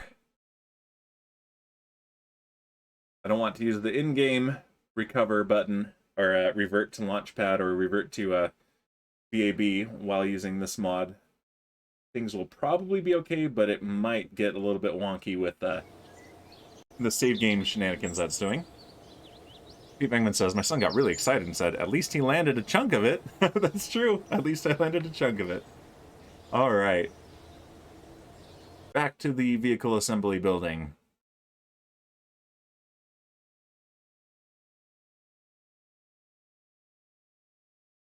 Okay. Well, this is going pretty well so far, I've got to say. And I think we've got a heavy enough test article mass simulator to be reasonable for some of our launches. So yeah, I don't want to really make it much heavier than this. Let's take this off. So basically what this was doing was getting 180 tons up to that altitude. So if that 180 tons includes an engine, we should be good. So future tests, maybe even today, will include making an actually functional upper stage. So we'll see how that goes. And yeah, let's do this. Okay, we might as well make some of our necessary adjustments now. So let's go ahead and remove these. And we want this tank, our reserve tank, on the bottom. And the reason for that is that when we're coming back, we want the bottom of it to be the center of mass. We want the center of drag to be back here. But yeah, you love the lurk here, says Gaber Kronos. Yeah. Most of the people here regularly are a Minecraft community that I've ended up stuck with, unfortunately, you know. But and that's what I do on Mondays. So Saturdays are for Kerbal Space Program, Mondays are for Minecraft, and Wednesdays are for whatever I want. But yeah, we all hang out on a Minecraft server. Not all of us, but a lot of us. Shipwreck does. He runs it. Okay, so let's put these back. I want 8 of them. And actually, let's do this in pairs of 4, or sets of 4. That way I can set these to different action groups and toggle them differently. I know there's a special fuel tank for this. These tanks are designed to make a model of the Saturn V, so we get this guy here with these little engine bays, but I'm not going to use that. We're not making a Saturn V. This isn't Minecraft, says Shipwreck? I thought this is the 1.20 update. Oh, that would be cool. I need to get back to my Sevtech Ages world because I still have the goal to declare that I've won the game when I have, when I'm drinking a cup of coffee on Mars, because yeah, that mod pack has space travel too. All right.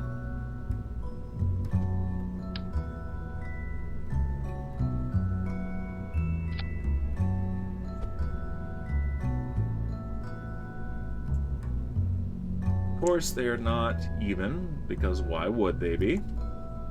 So, turn off snapping for a moment and pick that upwards. There we go. Ah, gross. Okay. All right, how does this look? Let's lift the rocket way up there into the air. And that looks pretty nice and even. This is telling me that I've got a tiny bit of thrust torque. Interesting. 0.01 kilonewton meters. Basically nothing. But I do wonder why I have that.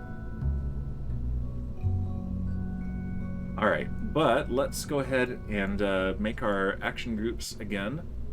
So this one still does this tank. Very good. This one still does the air brakes, and this one still has these, but now I want it to be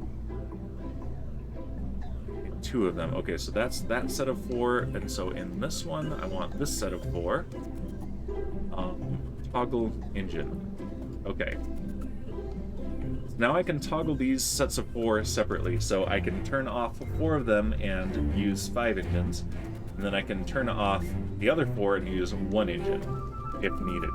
And this is sort of like with the Saturn V when it was launching, in order to reduce the strain on the vehicle as it got lighter as it burned fuel, and not have too many G-forces, they would actually shut down the center engine, because they couldn't throttle down like we can in this game. You can throttle down a little bit, but not nearly. The deep throttle in this game is insane. Very unrealistic. Let's see. Where are my landing gear? There they are.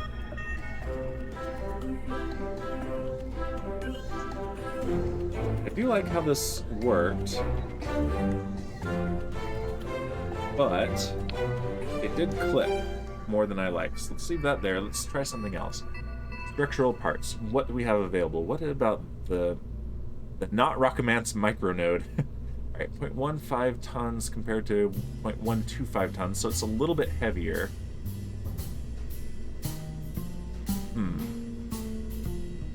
That one's lighter, 0.08.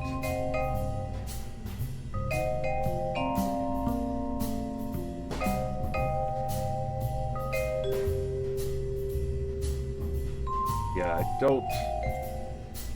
Doesn't go right where I want it, but that's pretty close. And now if I put landing gear on that, heaviest one's the game offers.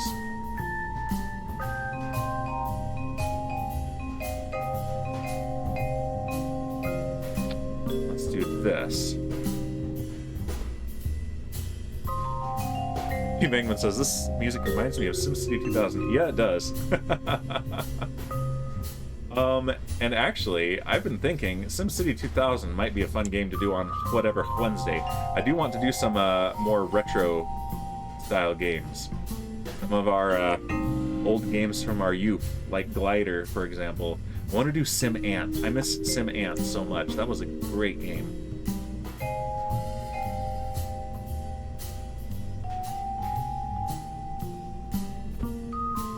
Tweak this ever so slightly. There we go.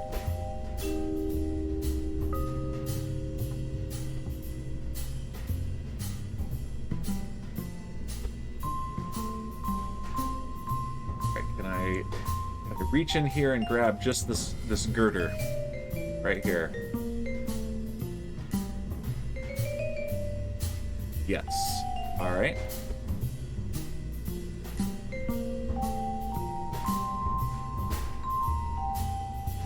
Okay, and that does not cause any serious clipping, which pleases me. Okay, let's put it right there.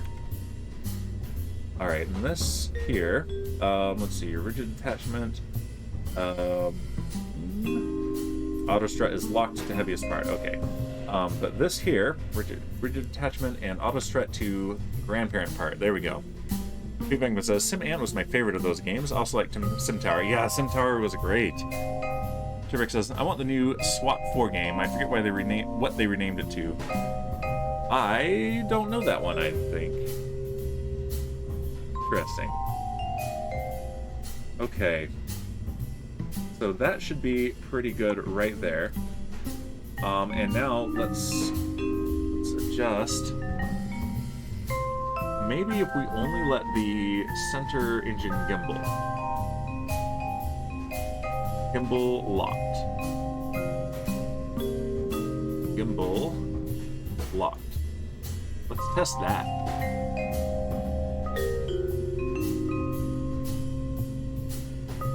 Okay. Staging is good. All right, save. Back down here. And let's do another simulation. Let's see how this works. That would be great. If this did a perfect landing. Pouring the last from the can into my glass here, but I'm going to hydrate myself because my voice is getting a little bit dry.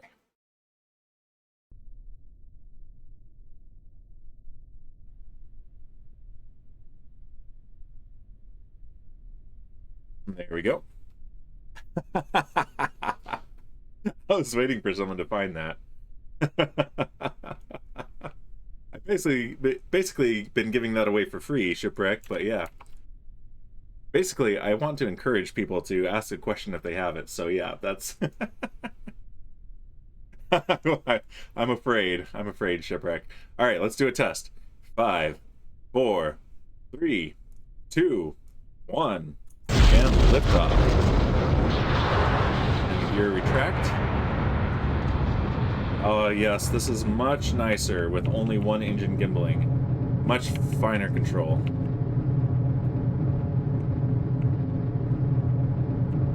We're talking about retro sim games, says Pete Venkman, while playing Sim Space Agency. Basically, oh man, SimCity 2000 was amazing. Where did babies come from? Space!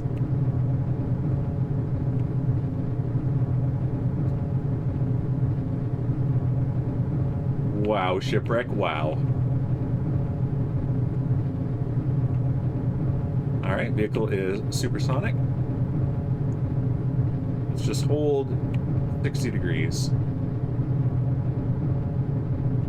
We're also testing to find the ideal flight profile as well. So we're going to be iterating on that. We're going to be iterating on a lot here.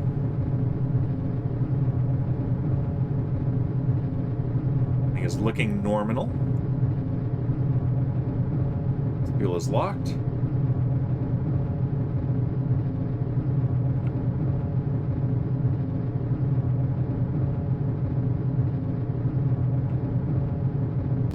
All right, main engine cutoff and stage separation. There we go. All right, let's go to the booster.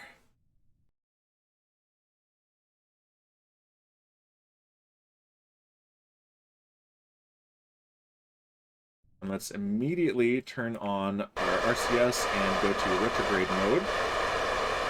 Unlock the fuel.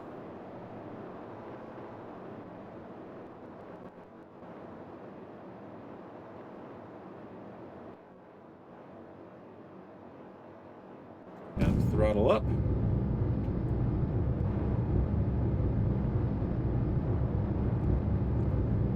Pointing directly west.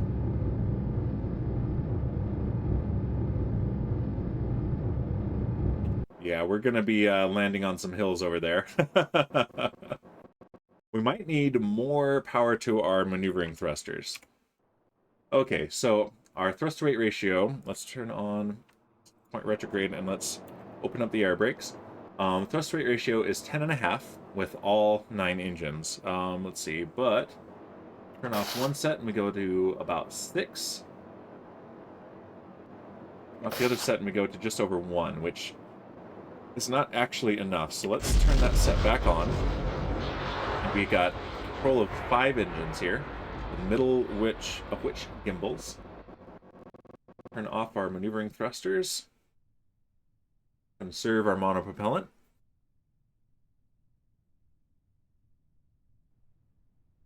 And yeah, this thing is not going terribly fast, so we don't need an entry burn, actually. Just the boost back.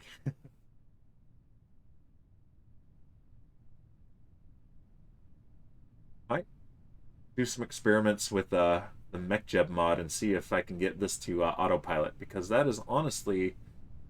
Oh, we didn't put more batteries on. We're about to lose electric power. Yeah, we don't have control of this thing anymore. Yeah, I didn't put the batteries back on. Boo! Okay.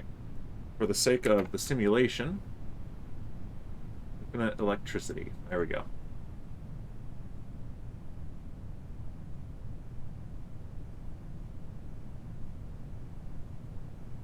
Slope isn't too bad, actually. We're landing in someone's backyard. Oh, boy. Alright, I'm watching this right here. Landing gear deployed before I forget.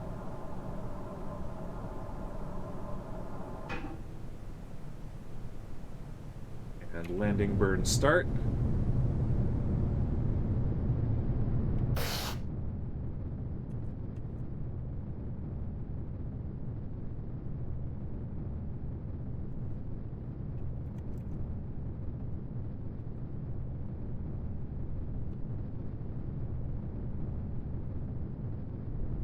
Oh, we came down a little hard, but that was not bad.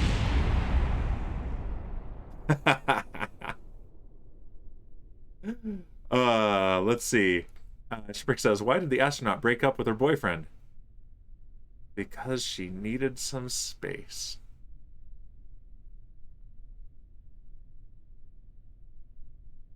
That's the stream, guys. Goodbye. Alaric redeemed Booznate and Hydrate. And Shipwreck says he's disappointed. And King Kong says, is it my action now? Uh-oh. Oh no, did you not see us do the car? Look at those go down the hill. That's hilarious. Alright, let's while this thing just rolls around. He stole the Booznate, oh, that's why, because he stole the Booznate then diluted it. I mean, I guess.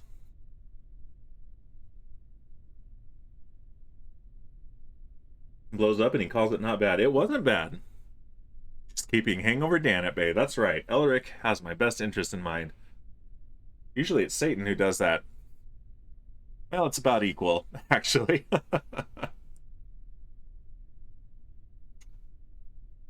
That thing's just rolling around. All right. Satan says, I do like to keep the beers going. And to keep Hangover Dan at bay. Alright, let's revert to launch.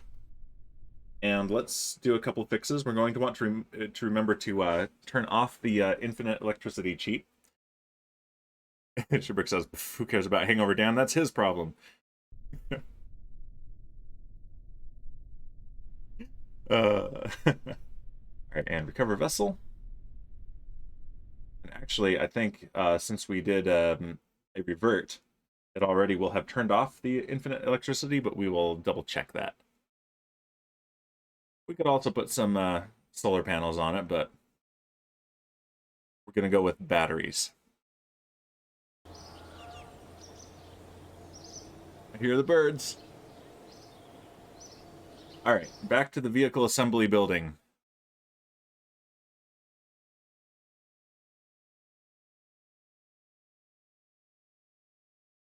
More loading screen. Just pure black loading screen. I do hope that Kerbal Space Program 2 has a cooler loading screen than that, because there's just nothing going on there. Alright. Callisto 2. Okay, the first thing that we forgot was batteries. Let's pop them down here on the bottom stage.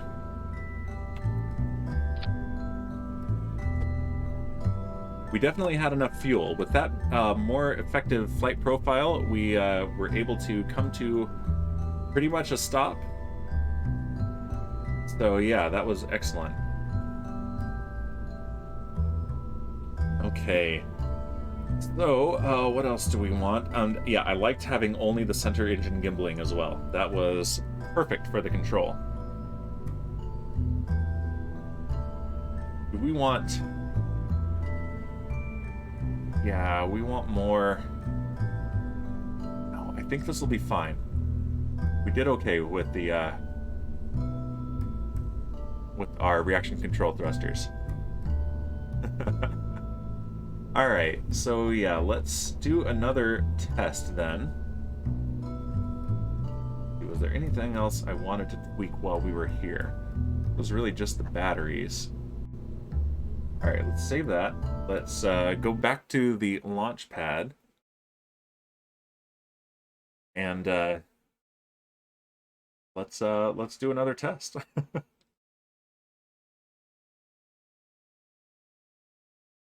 You're getting your booms today, Shipwreck. We are wrecking ships. Simulated ships, rather. But wrecking them nonetheless.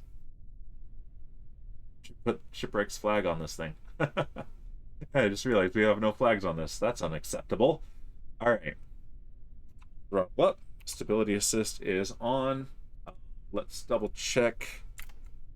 Yeah, turn infinite electricity off. We do not want to forget that later and be all cheaty. That is no good. All right. I did like that flight profile, though. I think the next big test we do, we're going to actually put a functional engine on the upper stage, see if we can get something this heavy to actual orbit. All right. 5, 4, 3, 2, 1. Lift off. Here are retracted.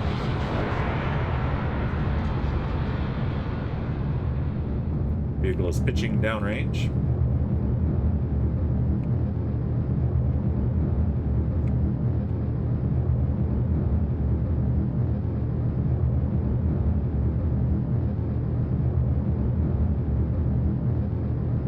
We're aiming for 60 degrees by the time we hit Mach 1. Then we're going to maintain 60-degree pitch.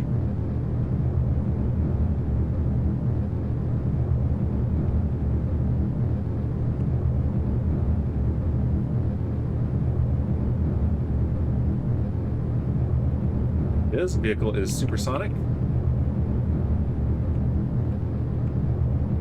We should put some fun cameras on here so we can get some of the SpaceX camera angles from the Starship test flights, which I am eager for another one. Everything is looking nominal.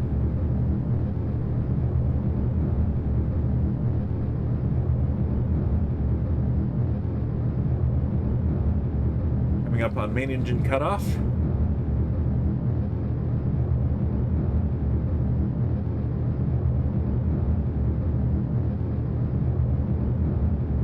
We have MECO and stage separation.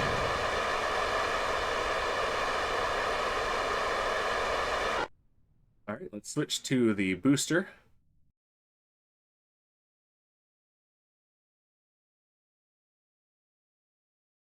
And we'll immediately turn on our maneuvering thrusters. Traction control is on.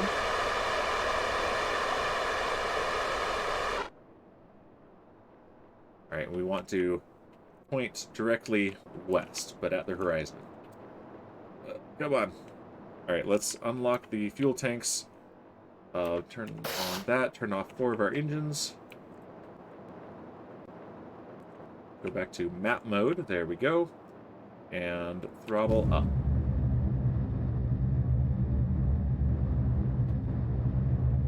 There we go. Yeah, and this time instead of using 9 engines for the boost back burn, we were using 5 engines.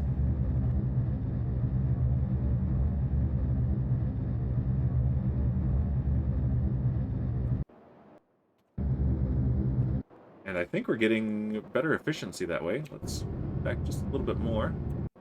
There we go.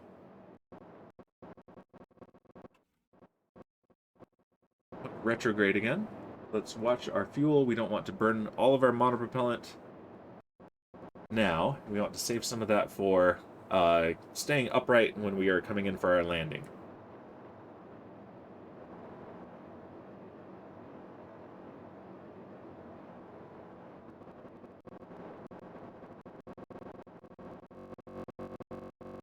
Alright, let's turn off the maneuvering thrusters, and aerodynamics should be able to take over from here.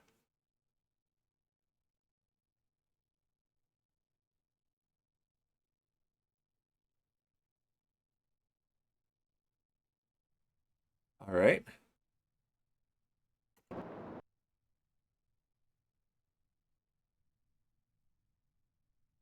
We're coming down and we're accelerating. We're at just under Mach 2.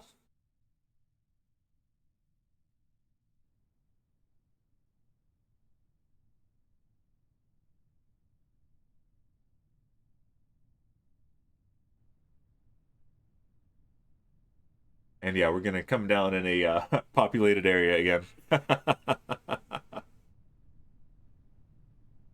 I'm sure the Kerbal FAA would be pretty unhappy with what I'm doing here. I did not apply for any sort of licenses or anything.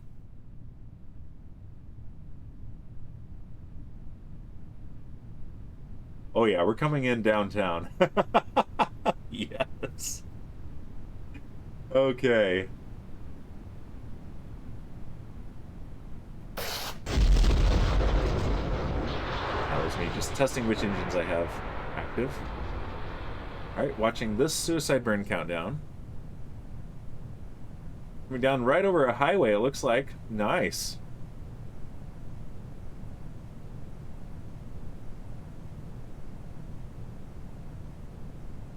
Playing landing gear.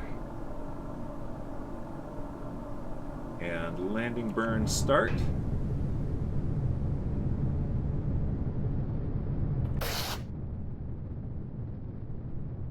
Now this is why I want this to be computer controlled.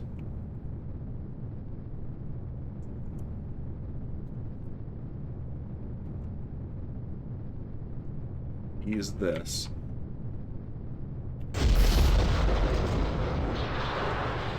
We didn't turn the RCS back on. There we go. Oh my gosh. Ah! Yeah, this part of the landing is going to be tough to stick. And Shipwreck, is there a mod to add the actual Earth? I'm sure there is. There is Shipwreck. I've told you about that. So, oh, and Shipwreck saying, good. First weekend off of the school year was a hectic week. I know how that goes. But yeah, there is the Real Solar System mod, which adds the Sol system, complete with Earth, Venus, all that. But that is also part of a mod pack called Realism Overhaul, which I've tried it out before a long time ago, and I want to try it again. But that's Kerbal Space Program on steroids. It's completely nuts. All right, let's test something. So the hardware is capable, the piloting is not. And this is actually not that unrealistic. There is a reason that there is no pilot at the controls when SpaceX lands a booster. Never has been and never will be. Because this requires computer. So let's see. I've never ever used this feature of MechJeb, the MechJeb mod. But let's see. Landing info. I'm not sure I even have what I need unlocked. So we might not be able to do this yet. Rick says, let's get it and launch rockets from your actual backyard. Oh, that is actually a really cool idea. I've thought about building my house in the right spot. But yeah, we can launch rockets from Utah. We could use Google Earth.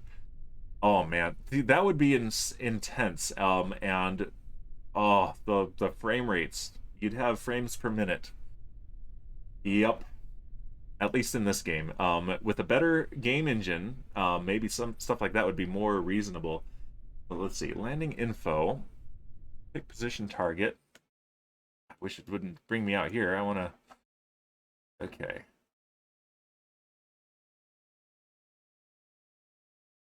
Right there. Okay. But this is just giving me info. This doesn't do any sort of automation.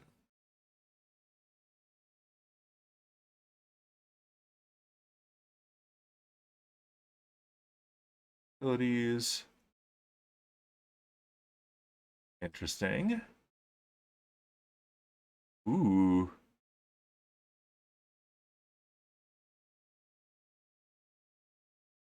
Interesting. Okay. That's something I'm going to have to look at later. But yeah, here's a pun for you, Shipwreck. Smart Advanced Stability System, I think is what that stands for. Yep. Let's see. Flight recorder we use often. Let's see. Attitude adjustment, aircraft autopilot, get orbit info, rendezvous info, orbit info. Yeah. I think I don't have the tech unlocked for what I want to do here. So let's recover the vessel. Dan obliterates a family neighborhood with his booms.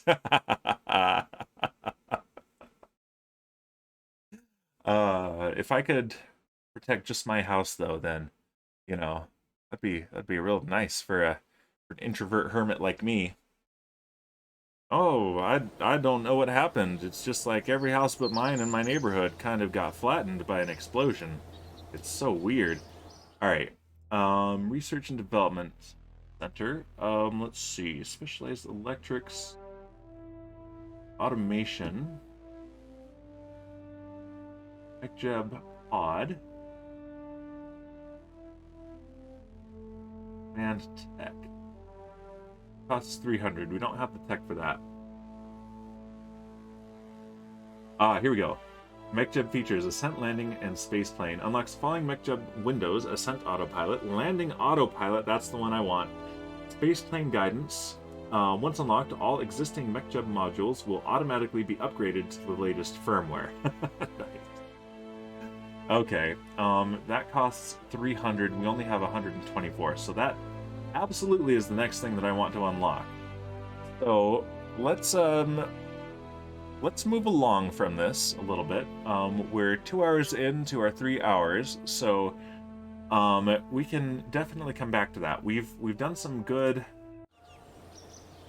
proof of concept here, and it's going to need some more testing. I might spend some time between streams learning the interface for the MechJeb autopilot, and then we can continue development on this once we actually unlock that tech, which shouldn't be too long here. But let's go to the alarm clock, and what we need to do next is the inclination change for our Moho scanner probe. That's the one with the resource scanner on it. Let's go ahead and switch to that vehicle right now, and Shipwreck with the Boozenate.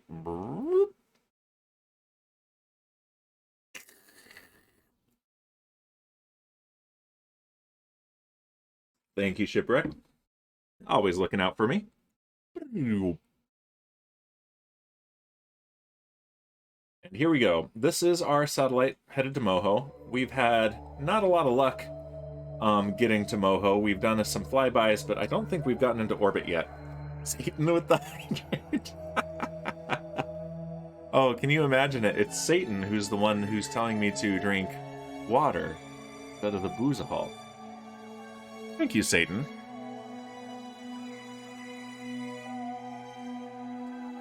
Satan always has my best interests in mind.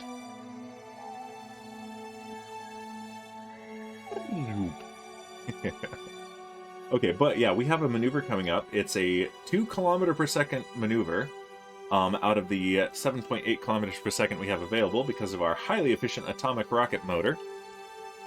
But yeah, that's coming up in just over 4 days.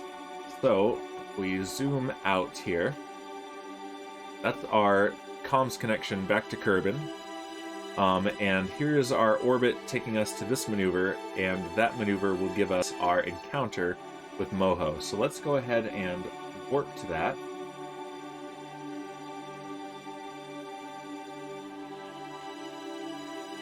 Which is excellent because we want to advance the clock so that we can make progress on some of these missions here. Okay, and yeah, this is going to take us to 1 hour before the maneuver node. The full burn time at full thrust is 7 minutes, so that is not too bad at all. Alright, now let's manually warp a little bit closer to it.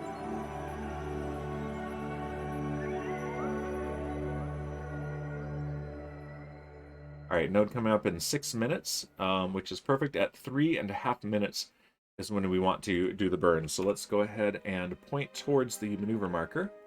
We've got a good signal to Kerbal. We've got electrical power, because I did not forget to deploy the solar panels on this one. Shocking. Me not forgetting the solar panels, that never happens. And this maneuver is mostly anti-normal. So we're doing an inclination change because our relative inclination to Moho is 7 degrees.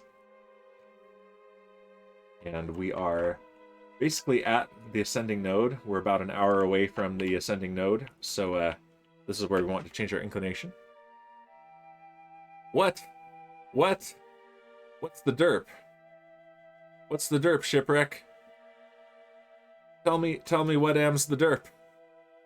179 derps. Whatever. Whatever. I'm curious though, what was the derp? What did I derp? Alright, we're 5 minutes out. Let's time warp just a little bit. And if we start at 3.5 minutes, then we will pass the node halfway through the burn. I'm trying this one so short. You're assuming a derp? Oh my gosh. There was one earlier. I can't remember what it was. Alright, 5, 4, 3, 2, 1, and engine start. Here we are with that beautiful atomic rocket plume. And we can increase the game consumption. Don't you derp-sue me. But yeah, we can speed up the game a little bit. This engine being very low thrust, but extremely high efficiency. We get that efficiency gain twice because, one, it's got a very high specific impulse, and two, we can worry about only carrying fuel. We don't have to worry about any oxidizer at all. Because we don't burn the fuel, we just heat it up with a nuclear reactor.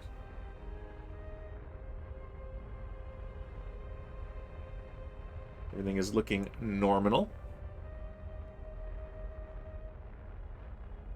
Also, it looks like we have not been dropping frames lately in the last hour or so, which is excellent. I don't know what changed, but OBS says, okay, yeah, we won't drop frames anymore. We'll pick up all your frames.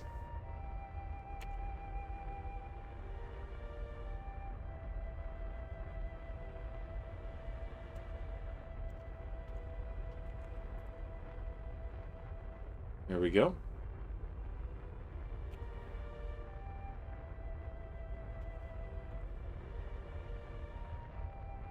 Alright, we're coming up on the actual maneuver node. These maneuver nodes assume that you can apply the entirety of the delta V instantly, which of course you can't. So the typical way to go is to straddle the maneuver node, burn halfway before and halfway after. With short ones, it doesn't work very well. You have to lower your thrust a little bit for that, but for precision, but this works just fine with a very long burn.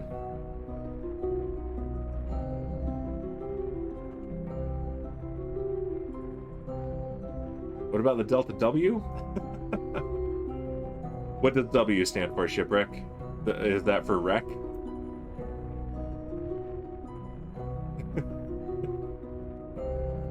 Because if W stands for wreck, I know exactly what Delta W is.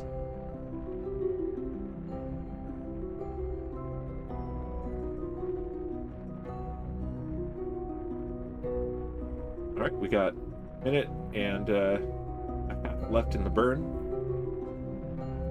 Get wrecked. So I guess Delta W would be the change in the intactness of the ship, the change in the wrecked state of the ship as it takes damage. So while you're in the middle of a high energy impact with the surface of a planet, you have a very high Delta W. Right now our Delta W is approximately 0, effectively 0, because our ship is not getting wrecked. Alright, let's throttle down a little bit, do the last little bit of this maneuver with high precision, and let's also look in the map view.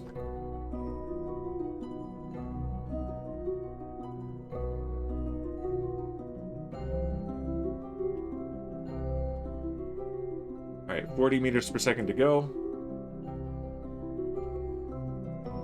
Following the maneuver marker on the nav ball.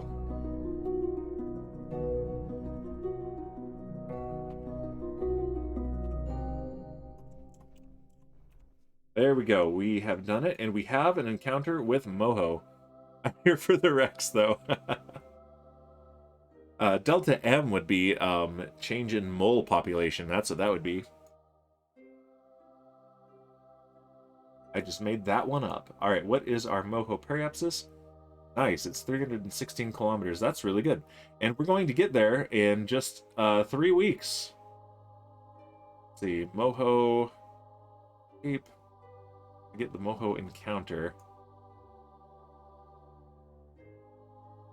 22 days and 4 hours. Okay, what comes up before that? Nothing does. You know, let's just do this. Let's just put this thing in orbit. Let's say that this 3 weeks is the time that it is taking us to do the research and development we've done so far on our new booster. So let's go ahead. We're very close to Moho. We're going very fast. So let's time warp to here. Let's time warp 20 days.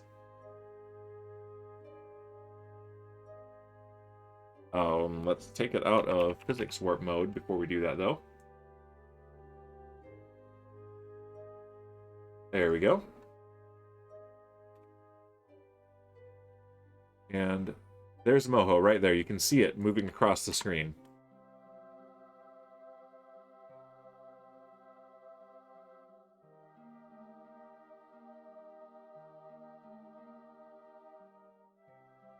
That is too cool.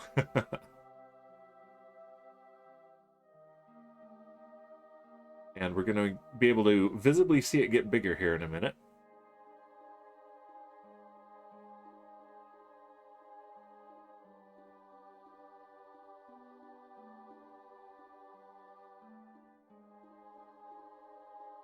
Yep, we're close enough that the distant object enhancement mod is no longer what is showing it, so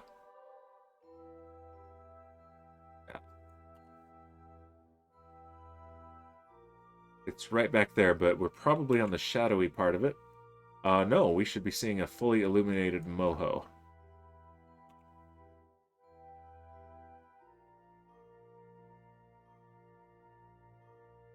Right back there. Okay, but we are out of our time warp, so let's time warp a little bit farther.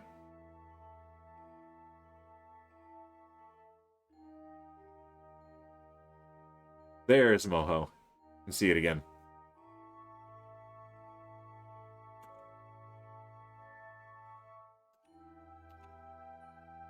All right, we're going at 100 times speed.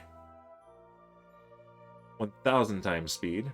And yep, you can see it getting bigger. Here we go. Down to 100 times speed. And we will be arriving in 37 minutes.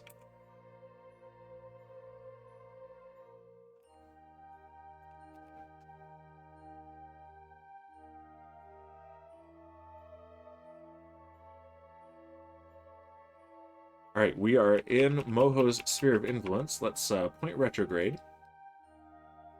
We've got a 50% strength signal to the Kerbal Space Center, which is plenty for full probe control and uploading science data. So yeah, we're going to try out the ScanSat mod, which I'm really excited about. One of my favorite mods that we added recently. So we're starting to get a little bit away from the stock game at this point. This is the farthest we've strayed from that. All right, periapsis in 15 minutes. Let's see, how much delta V is this going to take? A lot. All right, so we better stop. We better start burning now.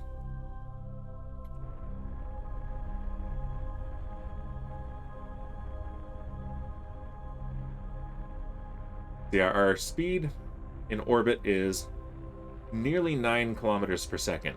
So we definitely need to slow that down.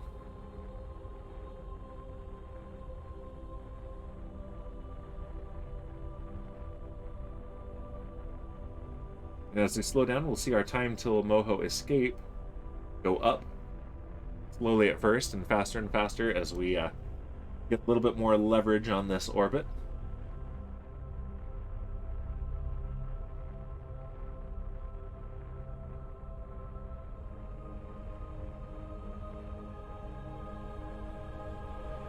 All right, let's get our nice view of Moho. Look at that. This is our braking burn. And let's go ahead, and we have plenty of time for this burn, so let's... You know what always cheers me up? Laughing at other people's misfortunes. Misfortunes? Are you hoping for some? Is that what you're saying? Because that's coming after you saying, I'm here for the Rex, though, and then stating that what cheers you up is laughing at others' misfortunes. So, we're not having any of those right now. Yes, is Shipwreck. Well, we'll see. Misfortune, in this case, will be defined as failing to reach an orbit that is scientifically useful. Boom, says Shipwreck. We're hoping for no booms right now.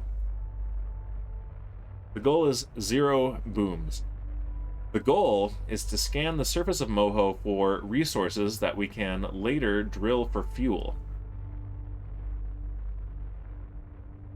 Because if we can produce our own fuel on different celestial bodies, then we can send ships there and refuel them and then keep using them, send them elsewhere. Because that would be fantastic.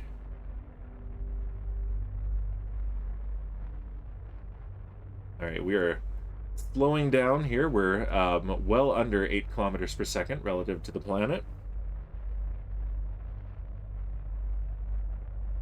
Yeah, we're still doing the game at double speed because of the low thrust of this engine. It takes a long time to change our speed with this engine. Yeah, our periapsis is dropping slowly, and that is fine. We actually wanted a little bit lower than that. 315 kilometers is nice and all, but does this tell me... No, I think we want to be about half that for ideal resolution for our scan, for our resource scan. We might have to play with it.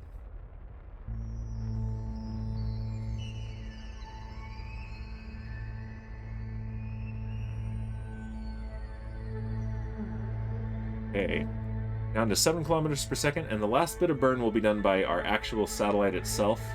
We'll be ditching this transfer stage. We still don't have an orbit. Yeah, we came here fast. So you wanted speed, Shipwreck, and we got speed. We don't have acceleration, but we have speed.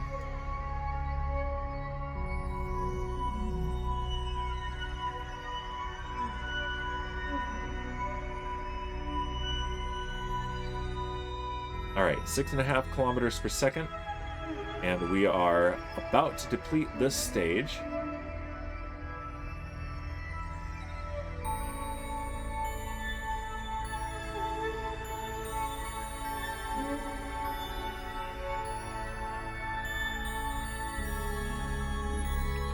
The map again. Yeah, you can see the time to escape going up. That's going to continue to go up faster and faster until it becomes infinity, in which case we have an orbit. 6 kilometers per second. And we're about to run out of fuel on this stage. Let's go ahead and go back to real time.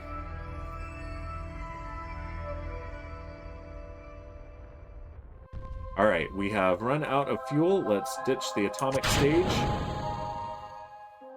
We have these 3 engines here. Let's hope that there aren't any clipping issues here. Alright, and let's start these engines. There we go. And hopefully this is enough to make orbit. Up, shipwreck with the booznate. Here we go.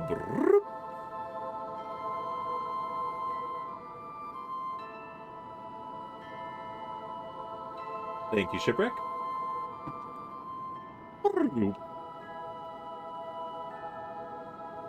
Oh man, if we can't make orbit, I'm going to be very sad.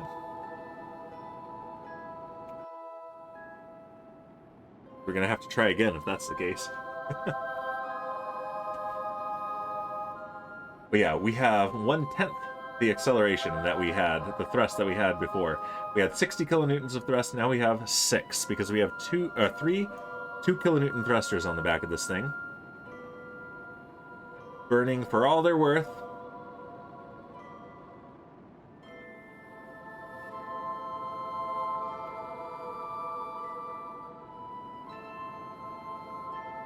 We're going to reach our periapsis in 11 minutes. Let's go ahead and go double time again.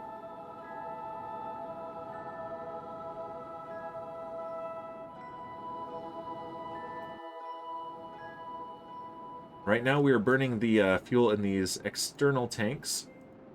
It's being pumped through these tanks to the engines, and our next stage is to ditch these to save some mass and increase our thrust-to-weight ratio.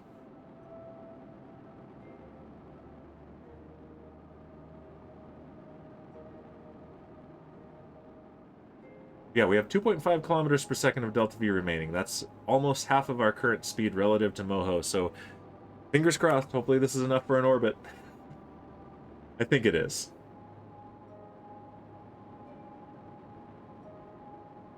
All right, 10 minutes to periapsis. Or banana apsis, as Shipwreck likes to call it. Satan with the hydrate.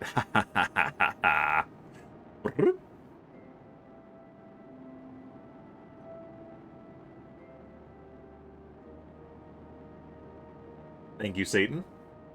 Always looking out for me.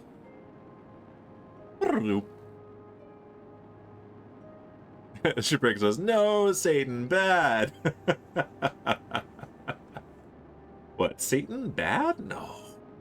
No, we like Satan here. Satan is our friend. Alright, yeah. Moho is starting to look pretty big here. Still have a 50% signal. We should be good, as long as we don't lose line of sight, which, let's see. That is our signal to the Kerbal Space Center. And we should be able to get orbit before we lose line of sight. Satan says, "I was taught, drink 1 water." Or 1 drink, 1 water, so stay going. I've never gotten a hangover when I didn't want to. Yeah, agreed. The trick is staying hydrated. Also food, but mostly hydration. Alright, we have slowed from over 8 kilometers per second relative to Moho down to 5 kilometers per second near Moho. Alright, and we're coming up on draining these external tanks.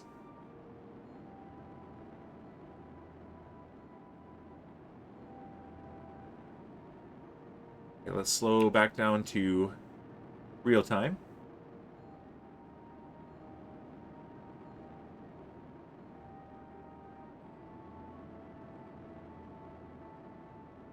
We're coming up on external tank jettison.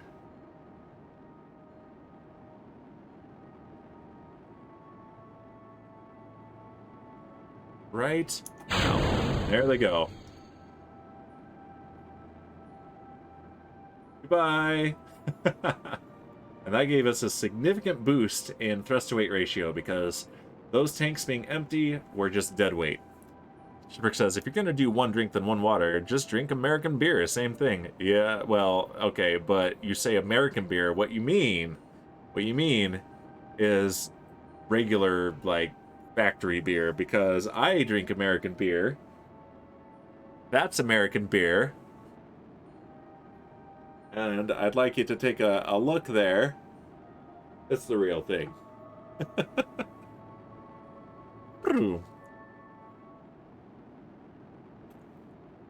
Alright, let's take a look. And we're coming up, we're 6 minutes away from Periapsis, and we are 40 minutes from Moho Escape. And the time is ticking up noticeably now, which is a great sign.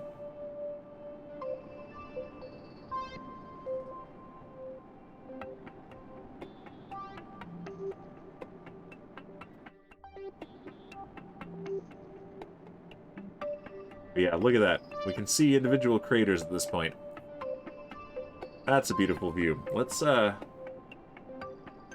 a screenshot. Let's do this here.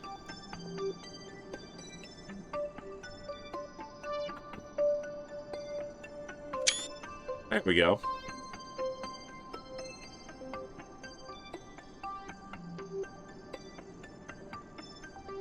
Alright, we're below 4.5 kilometers per second. Let's go back up to double time. I don't want to go faster than that. We're probably fine going all the way up to 4 times speed, but just in case. It took a lot to get here. I don't want to put this mission under undue risk. We can close that. We don't need that. We're not landing. Can we track the debris? Yeah, we can. There's the that's our atomic rocket stage, and those are the 3 external fuel tanks right there. Oh, it just deleted the rocket stage. Huh, nice. It's not persistent debris, so.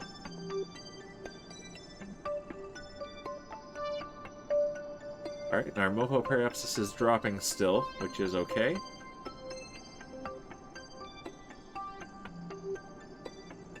P-Pac-Man.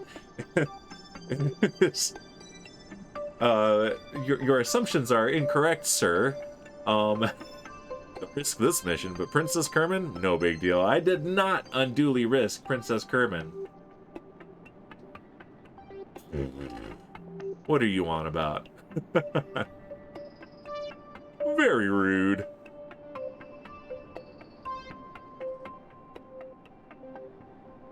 Alright. I'm not sure we're going to have an orbit. We are rapidly running out of Delta V.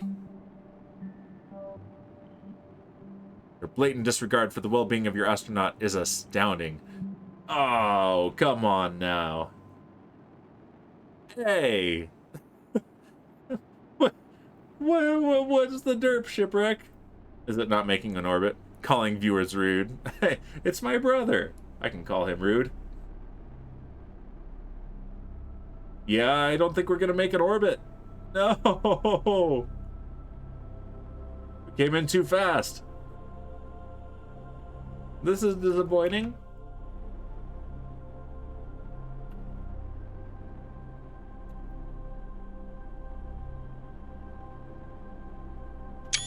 At least we can get a pretty screenshot. Oh, yeah, we're not gonna get a proper orbit. We're out of fuel. Boo! We were so close. What would we have needed? Oh my goodness. We came in so fast that apparently we needed another 2.3 kilometers per second of Delta V to capture into orbit. Oh my gosh. That is not cool. Alright, well, let's deploy the scanner anyway. Just because. And let's perform an orbital survey. Oh, we need to be between 25 kilometers and 1250 kilometers. We are, actually. Stable polar orbit. Yeah, we're not in a polar orbit. Well, rip. Well, it's detecting ore down there, though.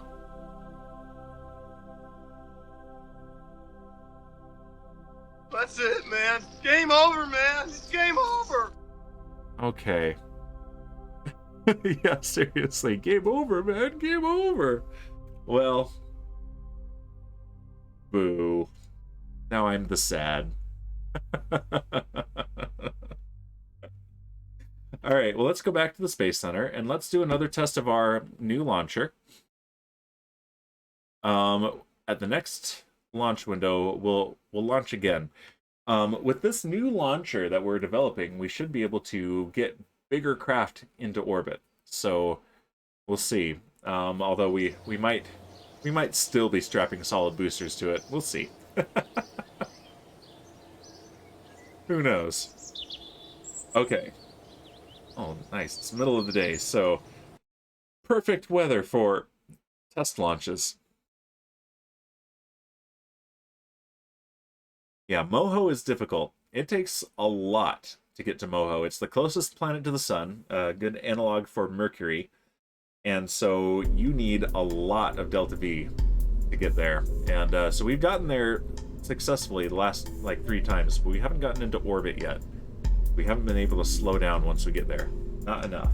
Alright, open, and let's work more on the Callisto 2.0 heavy launch vehicle, which is going to be a reusable launch vehicle, hopefully.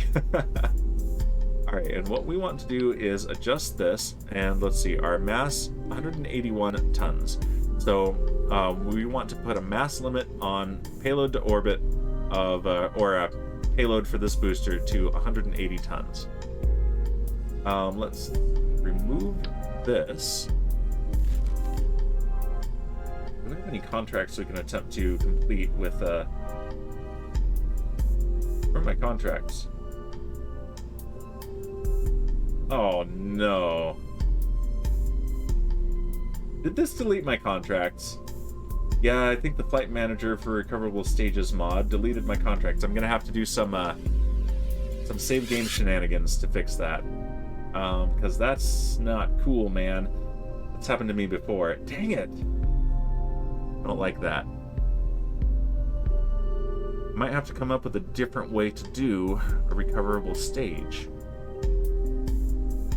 That's a between streams problem. I'm gonna have to troubleshoot that.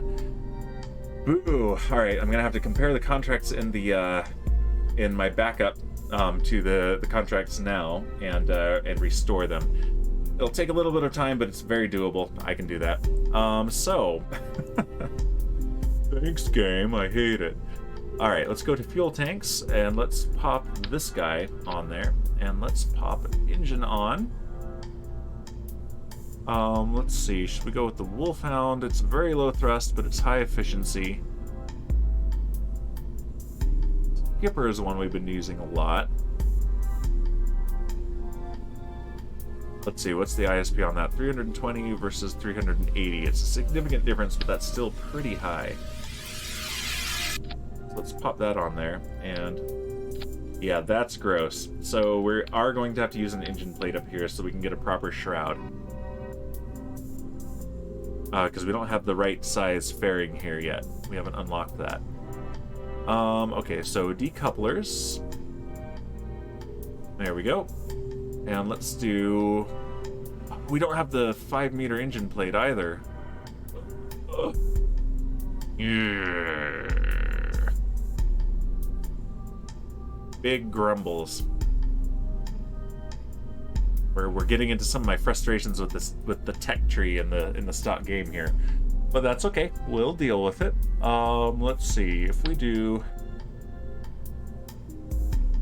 this.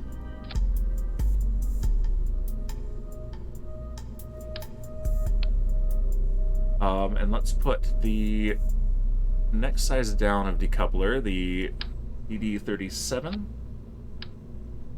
and this here. And let's make a fairing that is big enough.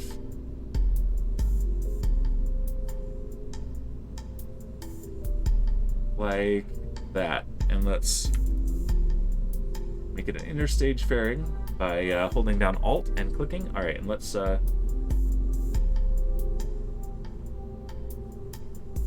not stage this fairing. There we go. Now if we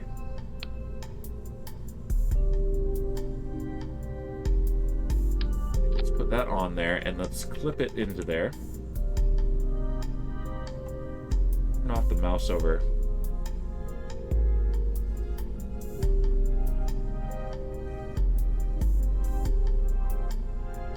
There we go. Fairing expansion off. There we go. That's better. Alright, it's a little bit derpy, but that will do. Alright.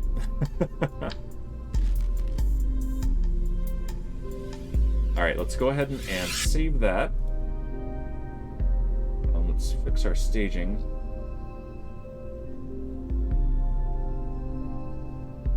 Alright, and part of this test, we're going to see if this staging will work properly without...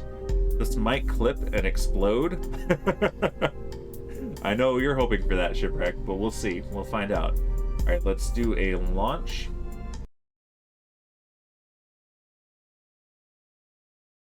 Yeah, I might... Oh. I don't like... I want to use the Recoverable Stages mod to land the thing and then resume the upper stage, but it's... Yeah, we haven't had our contracts get deleted in a long time. But we have now. Boo! I dislike. Dislike strongly. Alright, stability assist is on. Double check, yep, contract window is blank. Grumble, grumble. Now I'm grumpy. Alright. It's alright. Alright, throttle's up, stability assist is on. Let's launch this thing in 5, 4, 3, 2, 1, and liftoff. And we're retracted. Vehicle is pitching downrange.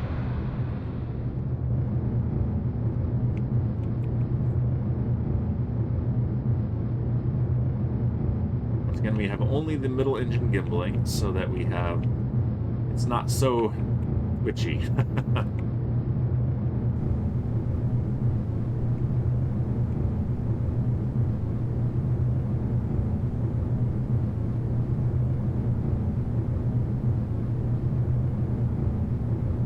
Vehicle is supersonic.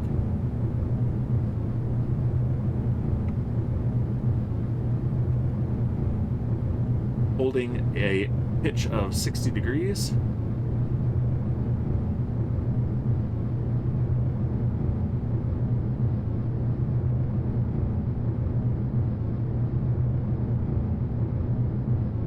And we're testing to see if we can get this payload into orbit, this dummy payload. So we're going to actually follow the upper stage, assuming it doesn't all explode when we stage it, into orbit. And then we're going to see if we can land the booster. It is looking nominal. It's already lighter weight, so it's already looking good. Okay, main engine cutoff. Stage separation, and second engine start. Pitch right down towards the horizon. So yeah, we can actually do a more aggressive gravity turn there, which we do want to be able to push it back with a boost back burn to the launch site. So that'll make that more difficult.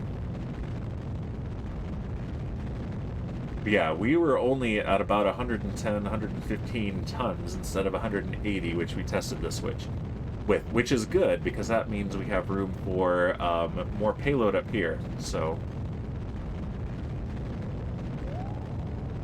we have escaped the atmosphere. We're out in space. In space.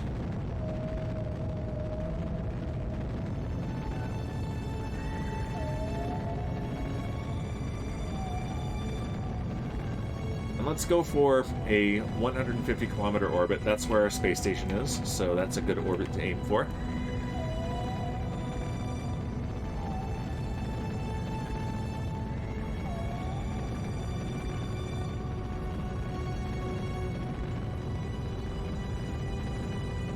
And it's very likely that after testing this proof of concept that we make it even bigger.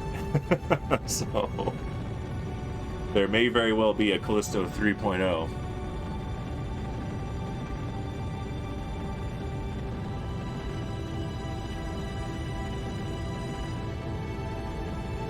apoapsis is nearly at 150 kilometers, and then we'll have our second engine cut off.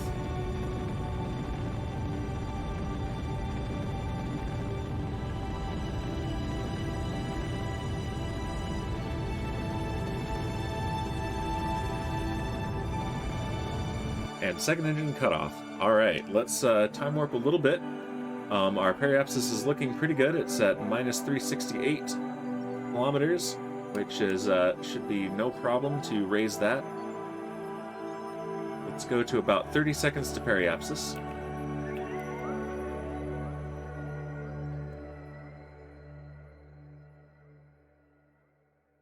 Then we'll reignite the second engine. 5, 4, 3, 2, 1. Second engine start, number 2.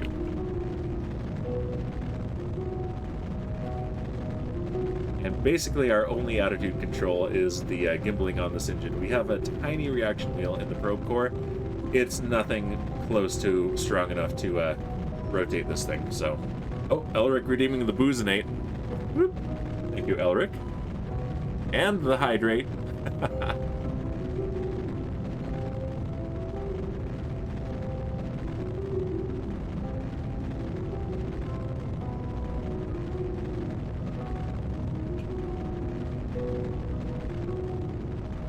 Thank you very much, Elric.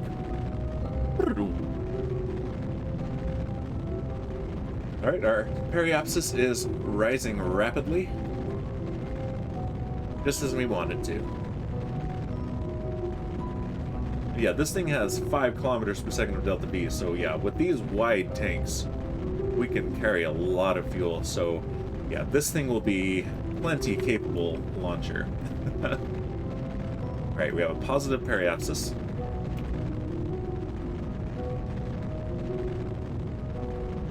And we have a safe orbit. And we're pretty close to circular. Yeah, we can, with plenty to spare. This thing will go a lot of places. So yeah, this will be what will launch our much more capable rockets, missions to other planets in the future. So, let me revert to launch. Why can't I revert to my other stage? Whatever, it's fine. Yes, let's revert to launch. FMRS, I have some questions. Oh, it's such a cool mod in concept, but it's given me more issues than anything else has, other than, you know, the stock game, which has exploded my space station a couple times. Alright. Now, my contracts are gone. That's annoying. Yeah, we're not touching the contracts for the rest of this stream. We're leaving those alone. And yep, I'm gonna have to spend some time copying and pasting in some save game files with plenty of backups as always, so that I can restore those, because some of those were viewer Kerbal rescues, and I definitely want to keep those. Alright. RIP contract, says Shipwreck. Yep, RIP contracts, but they will be back. They will be restored exactly as they were. I'm pretty confident of that. Now Dan has to hack. Yep, I have to hack. Alright, are you ready for some... You know what always cheers me up? Laughing at other people's misfortunes! Yep, I'm sure you're cheered up. Alright, you ready for some hacking? Let's see, let me go down on OBS so I can see if it picks us up on the mic. Here we go. Here's hacking. I'm not sure it actually did that. Let's go to filters. Noise gate. Let's turn the noise gate off for a moment. Here we go. Alright, hacking. I'm hacking.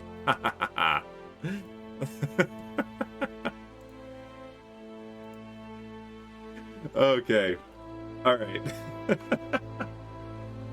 So, let's see. Let's take a look at what payloads we might be picking up with this thing and get kind of a baseline for how practical this will be as a booster. Whether we're able to land it or not. I'd really like to land it, dang it. All right, so if we take this and we delete that. All right, open. What have we got? Our big liquid fuel tank. Let's see. This one is a heavy guy, so I don't know. We'll find out. Oh my gosh, we could carry this thing twice with this. Oh.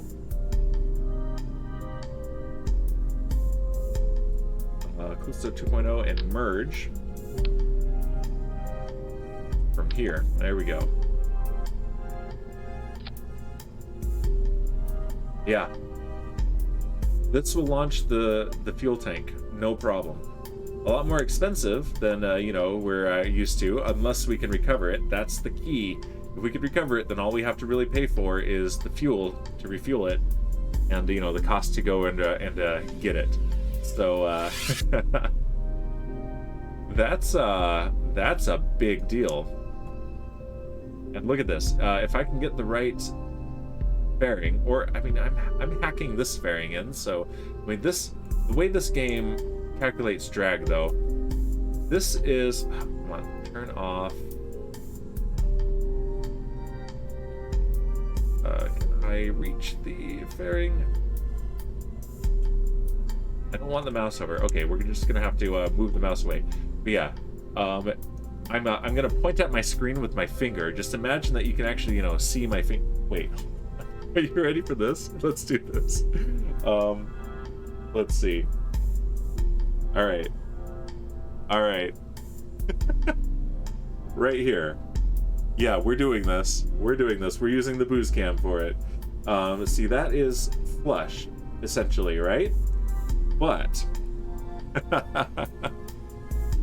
yeah, that's the most ridiculous thing I've ever done. But what really is being calculated is that there is this gap here. So at least I think that's how this is doing it. So it's going to do calculate drag on this little skirt right here. So that is no good. What? That wasn't a derp. Shipwreck, that was awesome. That was not a derp. Abusive boost cam.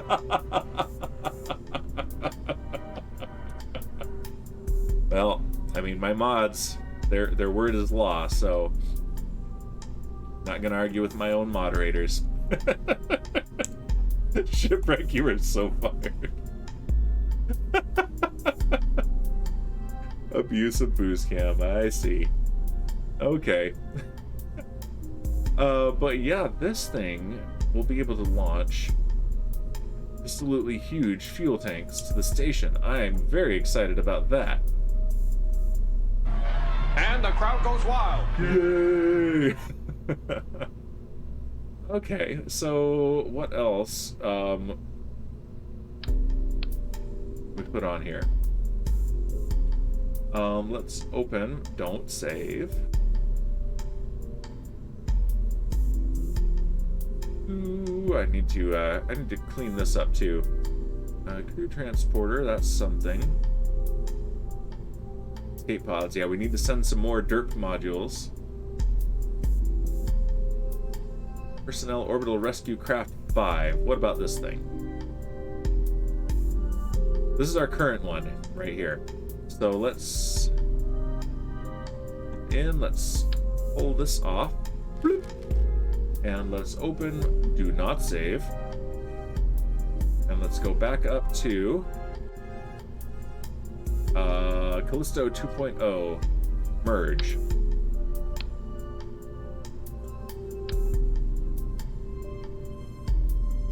Let's pop that on. And look at that. If I can get the proper fairing, we can launch things this big with this rocket. I want to get this working. I'm so excited to have these giant tanks. Because yeah, this thing weighs just barely more than that fuel tank does. Yeah, we've got a 76-ton craft here. Absolutely fantastic. Okay, and with that, I think I don't really have anything that justifies continuing the last 10 minutes of the stream. We've done a good amount of development on this booster. We've proven the concept because of the mod that lets us switch between the stages back and forth. We have lost all of our contracts. I'm going to have to hack those back in. I'm annoyed about it, but confident that it'll be fine. We failed to reach orbit of Moho, so we're going to need to do another launch in a future stream. I'm going to make sure that we have all of our launch windows marked between streams as well. And yeah, we have some more rescue contracts, and we should, this thing will be perfect for launching a base to the moon, which is one of the contracts that has been disappeared. So yeah, I'm excited for the things that we've got coming up next. I was hoping to show off the ScanSat mod, because you can make real-time maps of planets and moons. It is so super cool. So maybe we'll do that next time.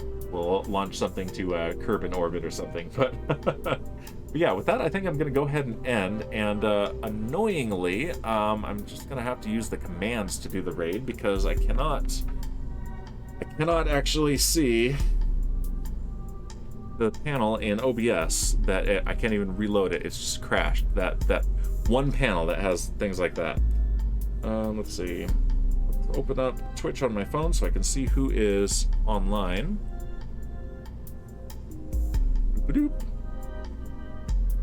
Alright, who is streaming? Everyone who's streaming is streaming Minecraft. Let's see. What are they doing in Minecraft? That is the real question.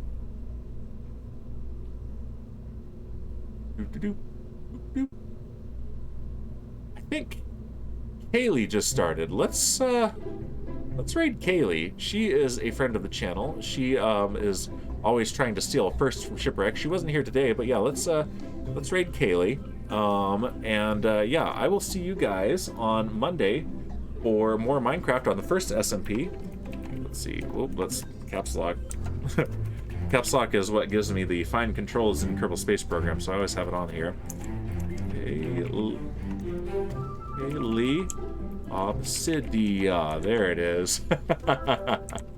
See you next time. Is this Satan? Yeah, see you. No, 3 more hours Shipwreck. I would like to, but I would also like to learn the interface for the landing autopilot here, and also figure out if I can use the flight manager system without losing my contracts, because that's really obnoxious, and if it deletes my contracts every time, then it is not worth using, unfortunately.